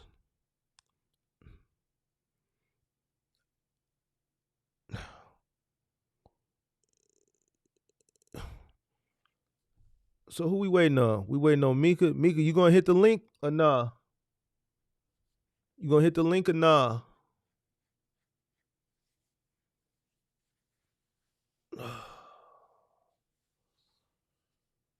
Hey, if Axel passed me up in subscribers in the next 2 months, it's cap, y'all. It's cap. It's cap.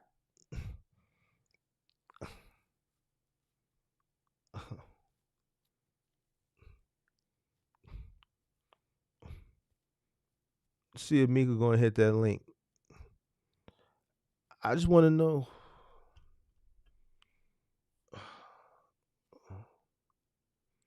I just want to know what kind of contracts or routes I should consider looking for with the CDL box truck. Well, so you looking for routes or contracts? Well, here's one thing. If you're running a CDL and you get a CDL box truck, you can run heavier loads. Now, as far as contracts, with the CDL, I just want to know what kind of contracts or routes I should consider looking for with the CDL box truck.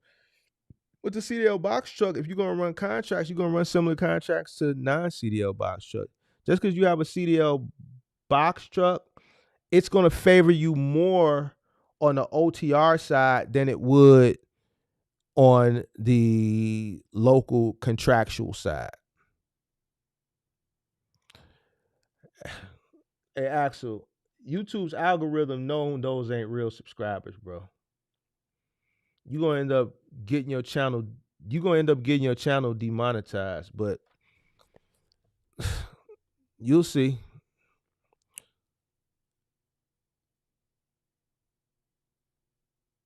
You'll see.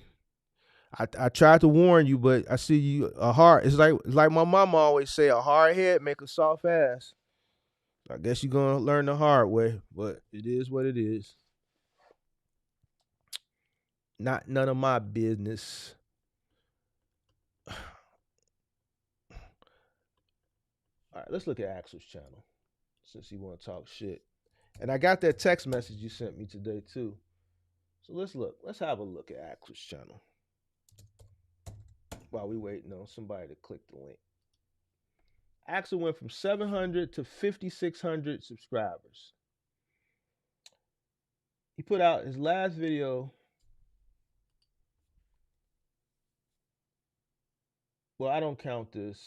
Let me see. Hold on.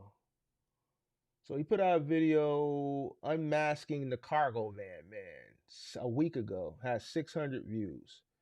Put out another video 9 days ago. It has 294 views. He put out another video right before that. It has 300 views. He had put out another video before that. Has 2,000 views. That was the one on the box truck couple. He put out a video before that. 300 views. He put out another video exposing somebody. 2.6. Put out another video. He's at 700. So I don't know. Sounds like cap to me. A lot of capping. A lot of capping in your rapping, Foolie. What up? Yo, What's yo, going on? what's happening, man? I just wanted to give you your kudos, man. Man, you I said guess your going thing live. say 773, so you from the crib then, right? Yeah, man, I'm from the crib. All right. I did the box trucking for a little bit. Right now, I'm out of it. I went back to my trade because shit took a shit, but I haven't stopped watching. Appreciate you. I Why you still huh? Go ahead. My bad.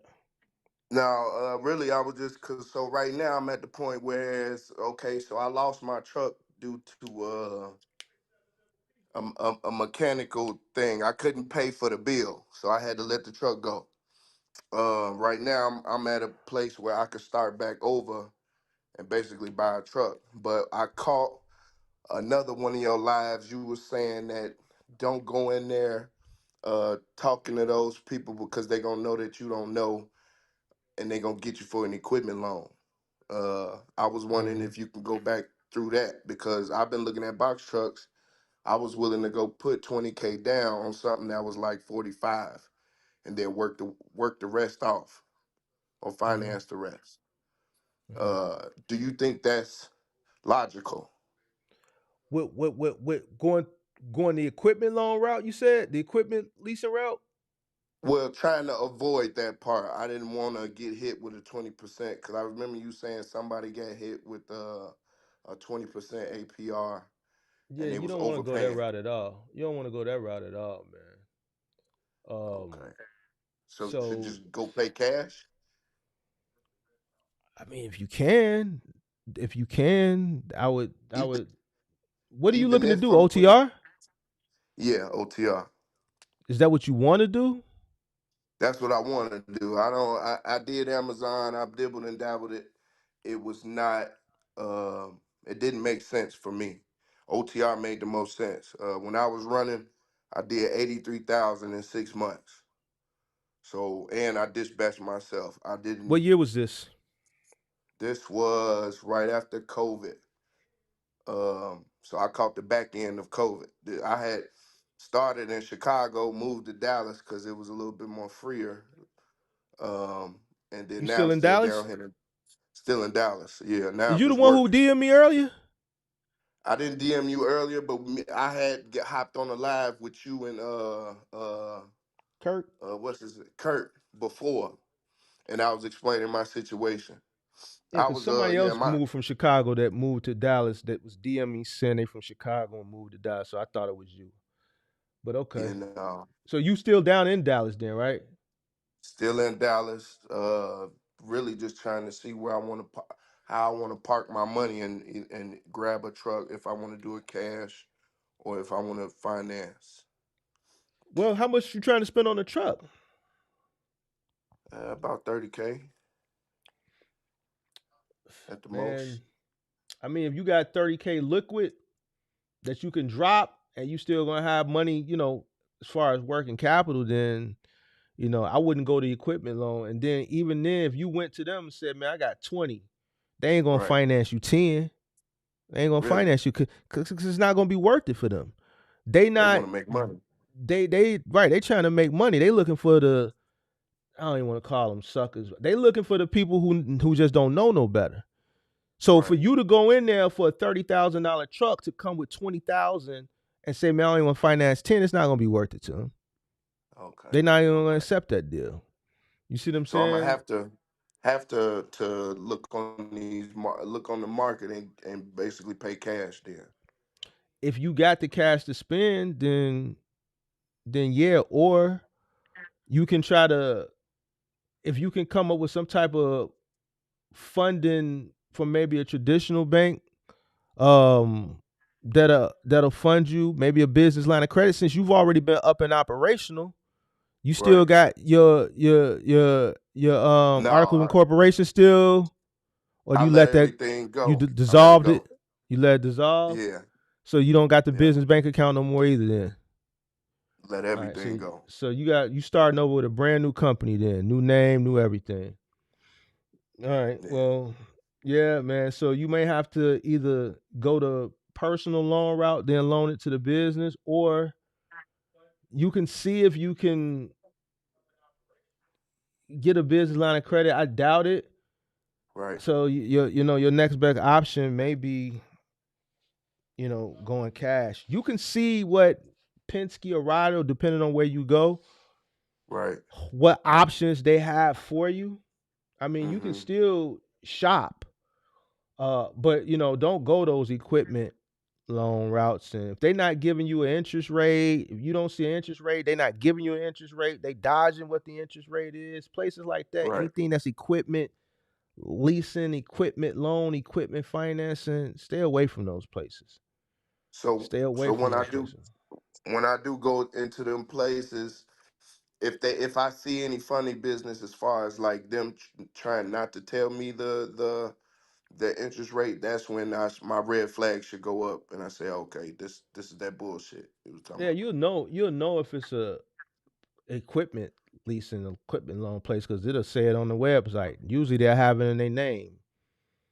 So and Mm, so equipment funding. You know what I'm saying? They do equipment loans and shit like that. Yeah, their whole thing is to make money off you not knowing no better or being desperate. See, they make their money off people that are desperate right. and people who just don't know no better. You see what I'm saying? Okay. So, and those loans, you figure you getting a $30,000 truck, you gonna end up paying 60,000 for it. You Right. see what I'm saying? Okay. Now. So, you know, Yeah. you better off trying to get a personal loan and loaning that money to the business. So boom, let's say you can get a personal loan for 10 and you take 30, you say you got 30, you take 20, take that 20 and take that 10 and just buy the truck outright and then just pay the 10 back. That way you still got 10 for working capital. I You see get what I'm what you're saying? saying. Yeah.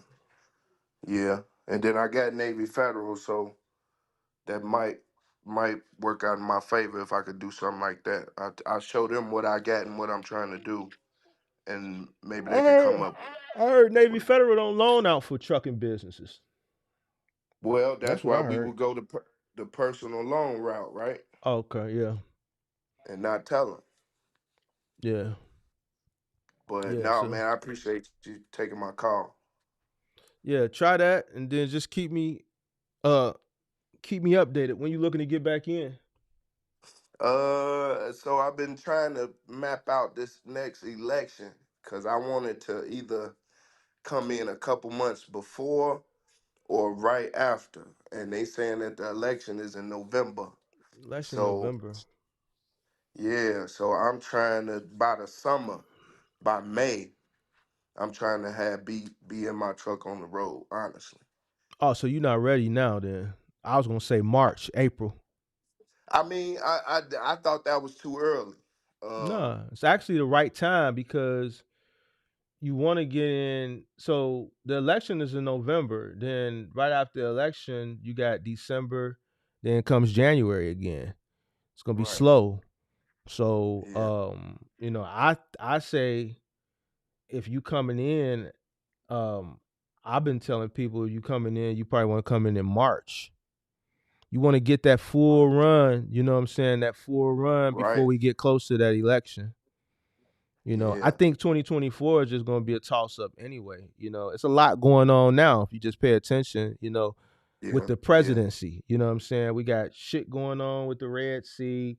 You got states just trying to keep Trump off the ballot. Yeah. People that have money going to stop spending it.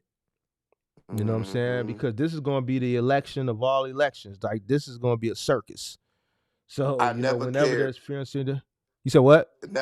I say I never cared in my year. I'm 31. I never cared for an election as much as I do right now.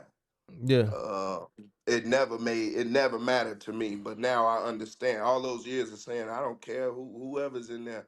Now hmm I understand. Like okay, it hmm matters. Yeah, it It matters. affects me also. It affects you. It affects you even when you didn't think it matters. But when you're a business person, it's like I tell people, like, I make my decisions based off, who's going to benefit me personally Yeah. and my family and my business. I don't go off, you know, personal feelings. I don't go off Democrat Media. or Republican. I don't go off the Right. media. I don't go off antics. I don't go off none of that stuff. I go off selfishness. Yeah. Yeah. Who gonna benefit me? In my Who household. who Right. who whose whose business? Not even thoughts. Whose business structure aligns with how my business and how I make my money is set up. Right. You see what I'm saying? So Right. I'm gonna get it regardless. I don't give a goddamn if you put Kermit the Frog in the For White House. I'm gonna get for it. sure. But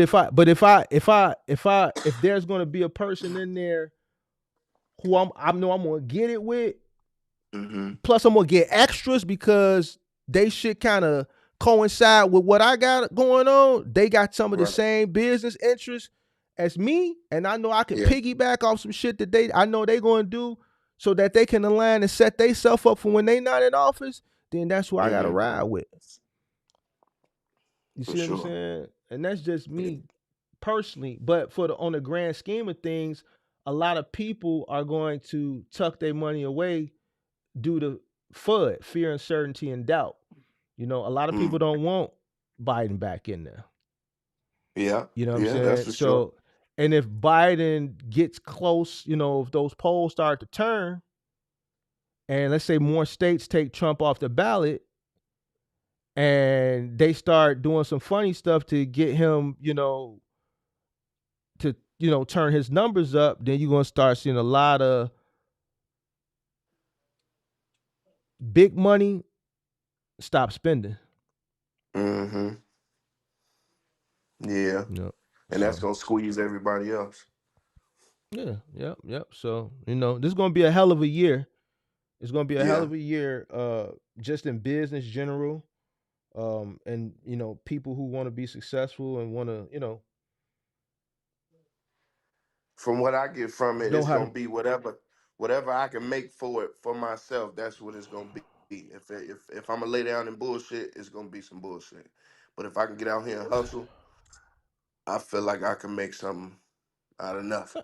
No, you can work. Honestly. Yeah, the work is there. You just gotta work. Like, see, the whole thing with this OTR box trucking thing is don't nobody want to Yeah. stay out over the road. Yeah, you're right. And I was just listening to what you were saying. Getting people, keeping people. You're not going. It's hard. It's easier in a cargo van than it is for a box truck. But Yeah, I'm ready to burn. I at this point I do it for myself, and then get to the semi game and then figure that part out once I get there. I know looking for somebody to put in a semi, it's gonna be just as easy as the cargo, I feel like, because with the semi you're expected not to come home. You're taking that job with the expectation of I'm not going back home within the next 45 days, 60 days. Now with a Mm-hmm. box truck it's a little harder. People feel like, yeah, I still want to go home. This ain't as serious as a semi, so I can take my time off. With a cargo van, it's more simple just because people feel like it's their personal van. So of course they want to keep it right around in it. They don't mind doing the work. But like I said, with the semi, I'd rather play that game with the semi than I'd rather beat my head trying to hire people with a semi truck versus trying to keep people in the box truck. Just because it's harder, like you said. I think it's harder in the semi truck. I think it's actually, to be honest with you, it's harder in the semi truck. Really? Yeah. You want to know That's deep. why? Why? Your competition is more fierce. You competing against the The mega world? carriers now. You got Yeah. $10,000 to give a driver as a sign-on bonus. Right. Right. Schneider does. JB Hunt does. Roger You that. got the Yeah. benefits to give them along with that sign-on bonus. No. Yeah, Schneider you're right. does. JB Hunt Yeah. does. Listen, it's more seat hopping on the semi, and we got semi guys in here. Semi guys watch me Mm-hmm. too. They'll tell you it's more seat hopping on the semi side than it is on the box truck side. See, when a person hop out a box truck seat, they just hop out the Yeah. seat and go do something else. They don't hop in another box truck. Right. See, the Right. semi guys play the seat hop game. Yeah. They'll You're go right though. they'll go work for this company for a year. They'll get that sign-on bonus. They'll work for them however long it takes for them to get that sign-on bonus. And then if something is going on over there and they They offering go. something, they're gonna go ahead and jump over there. Mm. It's more seat hopping on that side. Ain't no seat hopping on box truck. They hopping in the seat and they hopping out the seat back into their car or whatever it is. They just done. Right. So, That and makes sense. as a independent owner operator, I'm not saying it can't be done. It can be done, but Yeah. just listening to what you're saying, I had to put your mind into the right frame. Yeah. In the frame. Your competition is more fierce because you're competing against mega carriers, and you're competing Mm. against other independent owner operators that got bigger fleets than you. They may not be Right. able to get 10, but they can get 2 or 3. Yeah. Okay. They can be like, all right, take a week off and I'm still going to pay you, because they understand the importance of keeping that driver. Yeah. Yeah. Okay. See, you didn't know nothing. See, it's a lot Uh-uh. it's a lot. It's listen, the semi side, I don't care how you flip it and think of it, it's tougher than a box truck. Any way you want to skin it, it's tougher. Yeah. Really? Yes, because it's higher up. The higher you go on that hierarchy, the tougher it is. Yeah. Okay. You Okay. competing against real, those are the real truckers. You competing against some some heavy hitters over there. Some guys out there that's considered small business owners that got 50 trucks, but they still Right. considered small. Yeah. Okay. I know a Them guy killers, here, a as you company say. here that got 93 trucks in Chicago. 93. 93. Damn. Yeah, that's tough. So, and they do regional. Mm-hmm. Yeah. And everybody's And now competing for drivers because everybody needs everybody. them. Yeah. Yeah. And I mean, how I feel, I'm the only one crazy enough that actually want to do this. Every Do time I what? look in the hire, just OTR, just be gone. Just willing to hit the road and keep going. But every time it's trying to find somebody else like me, man, it's second to none. It's just I don't feel like I could hire somebody just because ain't nobody gonna buy into it how I already bought Well, into it. here's the thing. Ain't nobody gonna buy into your dream but you. So you well, clearly you want to get into it and you want to scale. Or do you want to just get a truck and then put somebody in your truck? Scale, monopolize, repeatability. That's what I So want.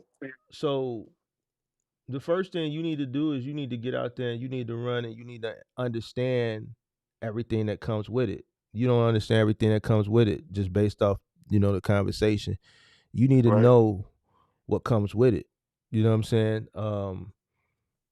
In order to be able to scale, it may benefit you to go work for a company. To see how they layer everything and delegate. To understand the operational skills, but to also understand what it entails to run a business, a trucking business. And then that'll help Right. you understand what your competition is going, your threat. Right. Okay. Now that See, makes sense. your biggest thing is going to be keeping people too. It's the same. Yeah. It's the same thing as I told the previous person, except it's going to be harder for you. Right. Because I'm working with less. No, you're not. You working with less benefits. Yeah. That you're able Offer. to provide, to offer, right? Because Right. your competition is the mega carriers and the other independent owner operators that have, it's small business, or they're considered small business owners still, that got 10, 20, 30, 40, 50, 100 trucks. Right. But on the grand scheme of thing, in society, it's considered still a small business owner. Mm-hmm. You see what I'm saying? And they're competing against you and everybody else for your driver. Right.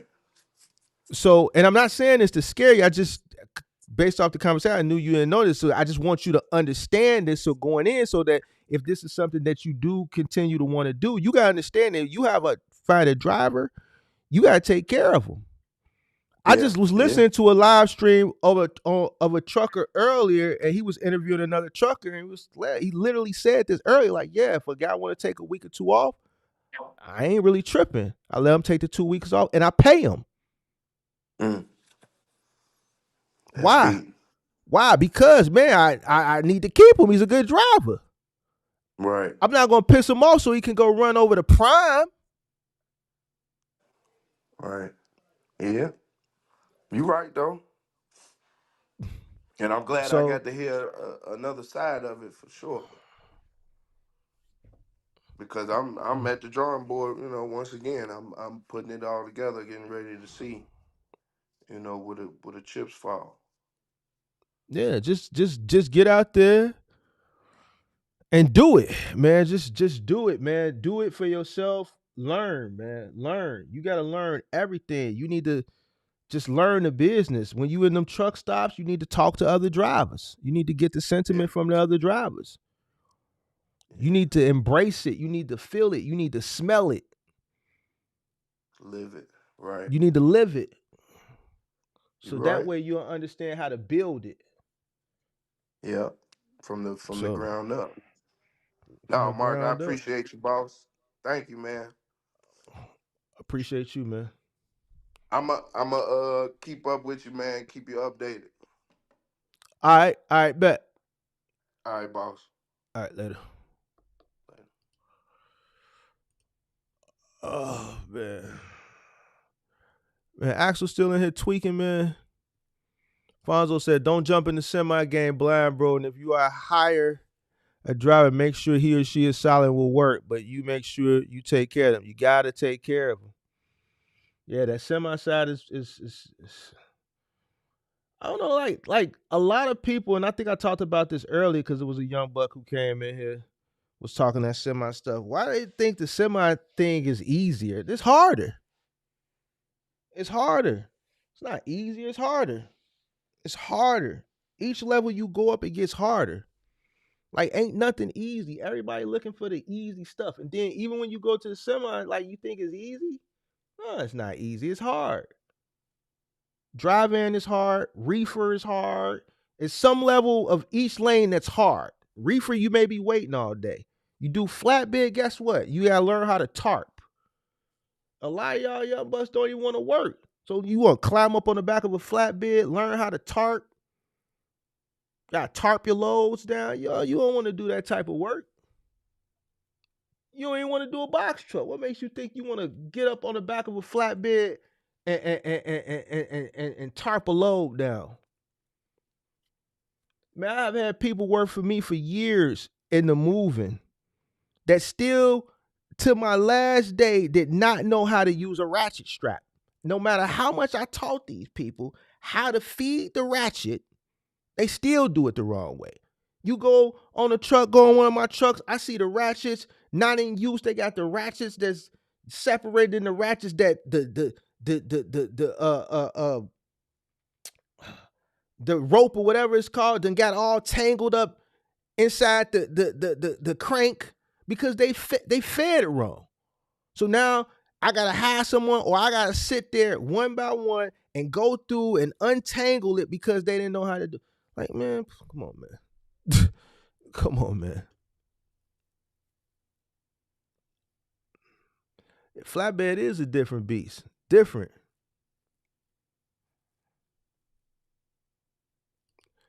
Lovey Hernandez said, when do you switch from being the driver to letting someone else do the driving and you start running things from the office?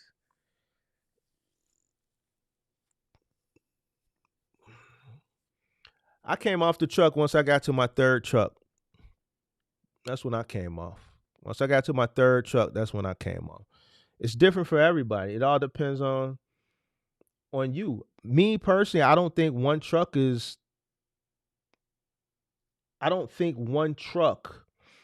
especially if this is your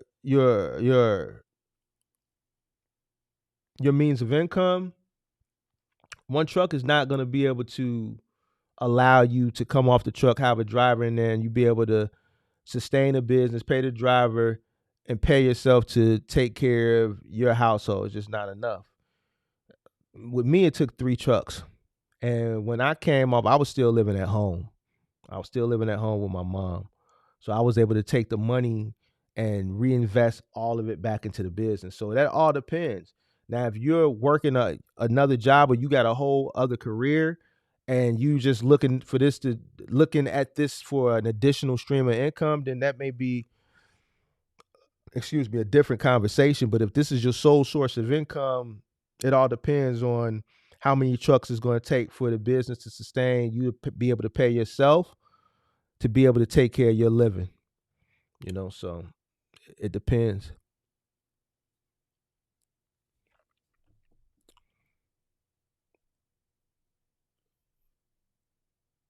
What's going on in the chat? Hold on, let me see what's going on. Let's see.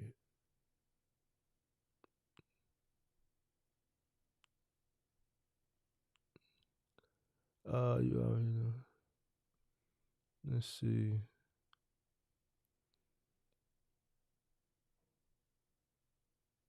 Hold on. So somebody outro Axel. That's a first.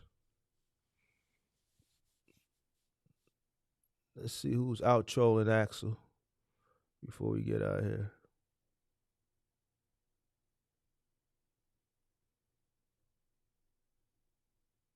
Hold on. Dang, I gotta scroll up a long time.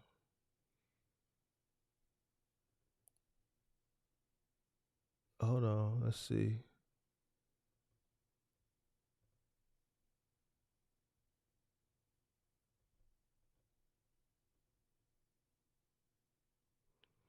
Axel says, you guys think YouTube trucking is the bag.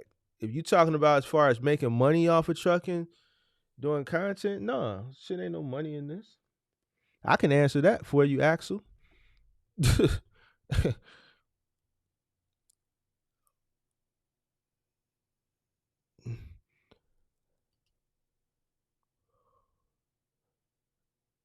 My last job was flatbed, Class B with the muffin forklift. The Moffat forklift at the back. So what you was like delivering like drywall or something like that?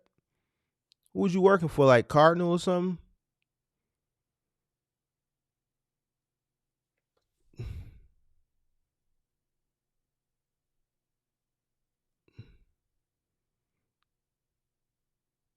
Let's see. All right, so Lovey said this is extra income. So if it's extra income, whenever you feel like you're making enough profit, if you think if you're in the truck and you understand what it costs to run that truck, and you can understand what it's going to cost you to hire someone to run that truck, if you can find a driver to put in that truck, right? And you have your profit margin and you're comfortable with whatever it is, then yeah, if you're looking to do this as a second or a third or whatever, an additional stream of income, it's whenever you feel like the truck can sustain on its own and you can afford to put a driver in there. So that's up to you. Whenever you feel like it's profitable enough for you to put a driver in there. Since it's an additional stream of income. My last job, my boss, it was at Home Depot Trust, but I understand how he did on the trust. But yeah, man. So that must have been with Cardinal then. Richard V, was that with Cardinal? Because I know Cardinal has that Home Depot contract for flatbed.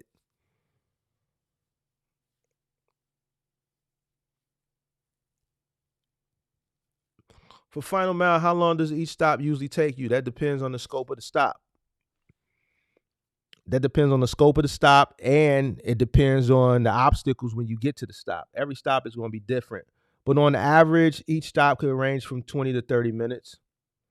Depending. Some can range, some markets, depending on the stops, depending on your route, could range from 30 minutes to an hour.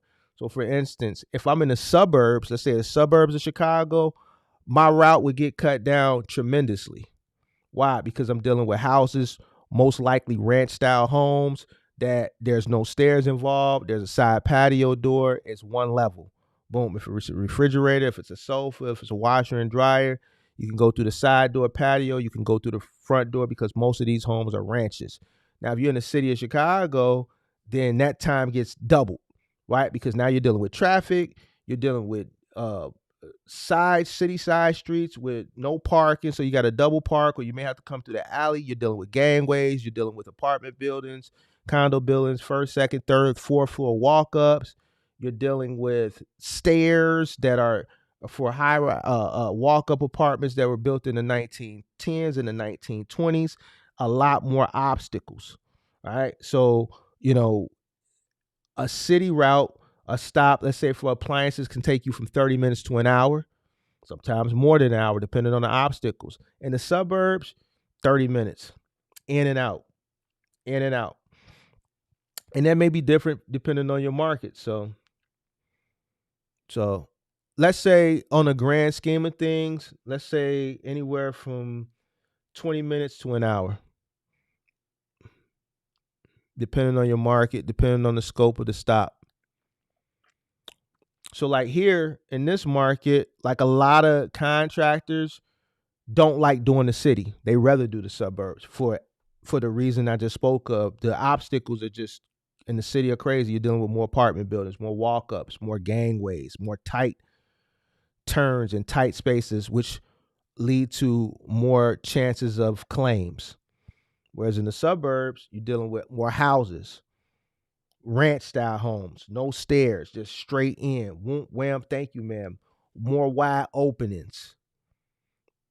So it's an easier, quicker, in and out. So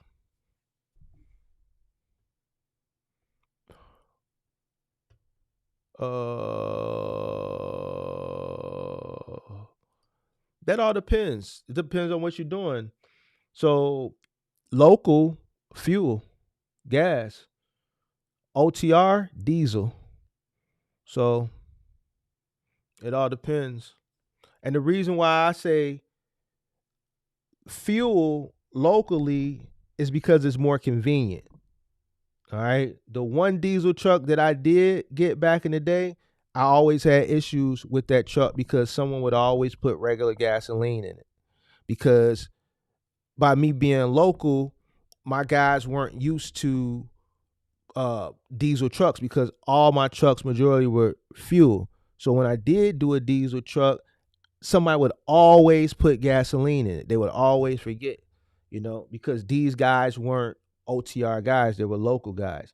Now, let's say if I was running OTR when I was running then yeah, I would did all diesel trucks. It would just make more sense because it burns slower. So, and the convenience level for me, because you can't get diesel at every gas station, so I always purchase gasoline trucks. The one diesel truck I had just cost money all the time because somebody would always put gasoline in it. It just never failed.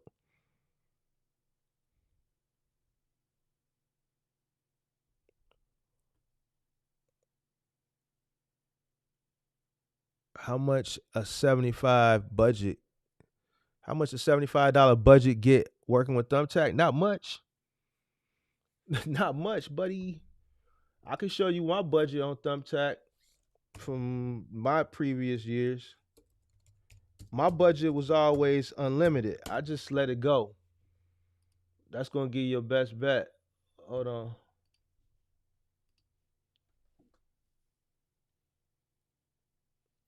Oh my God, what are y'all talking about?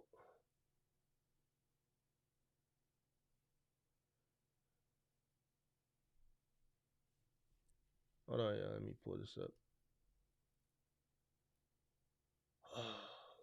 Let's see. Payments.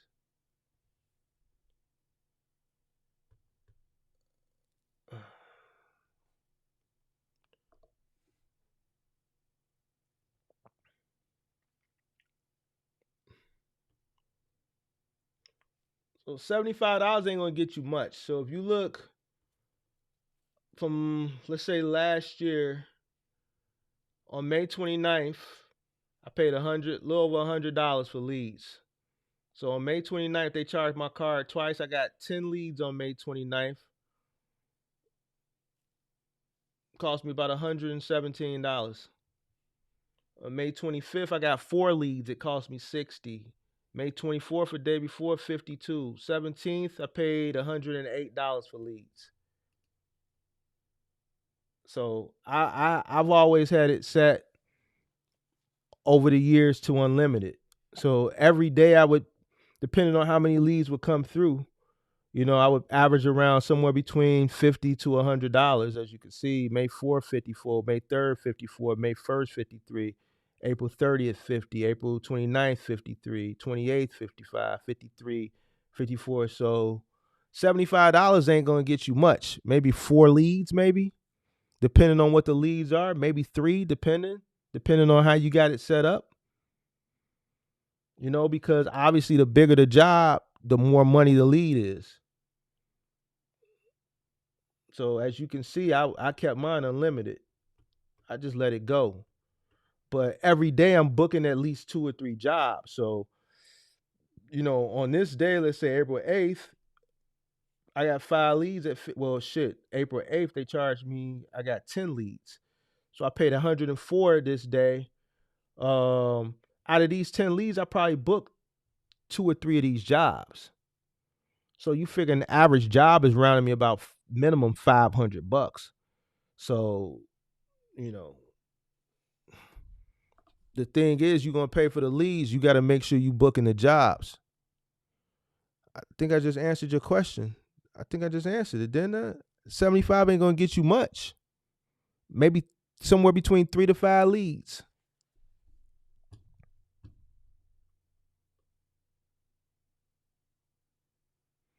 Yep. So 1 to 3 jobs for 75 ain't gonna get you much, especially nowadays. 75 ain't really nothing. Somebody, let's say, I don't know what you booking jobs under. Is it deliveries? Is it moving? What are you booking jobs under? Anybody else gonna hit that link while I'm answering these last questions? So it's like if you doing moving, then that shit could be junk removal. Man, depending on how big the job is, that could be 2 or 3 leads for junk removal. That could be 2 or 3 leads. Let's see. Give me 1 second. Demolition. Junk removal.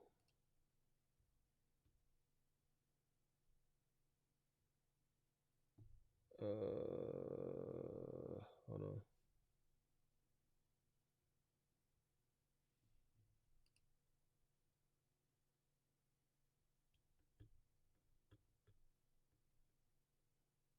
Yeah, junk removal.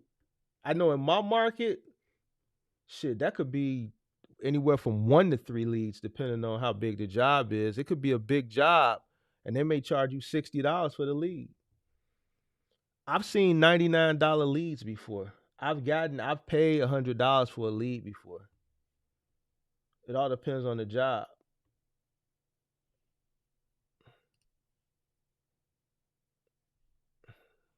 It all depends on the job. If I can't find any fundamental companies in my city, should I move to a bigger city, or what city do you live in?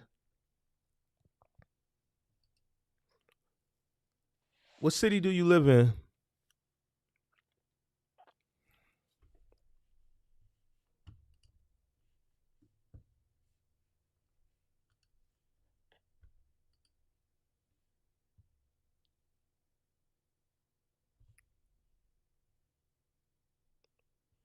It's 2 a.m. Yeah, let me get off of here. Yo, what city do you live in? I'm gonna answer this question. I'm gonna skedaddle.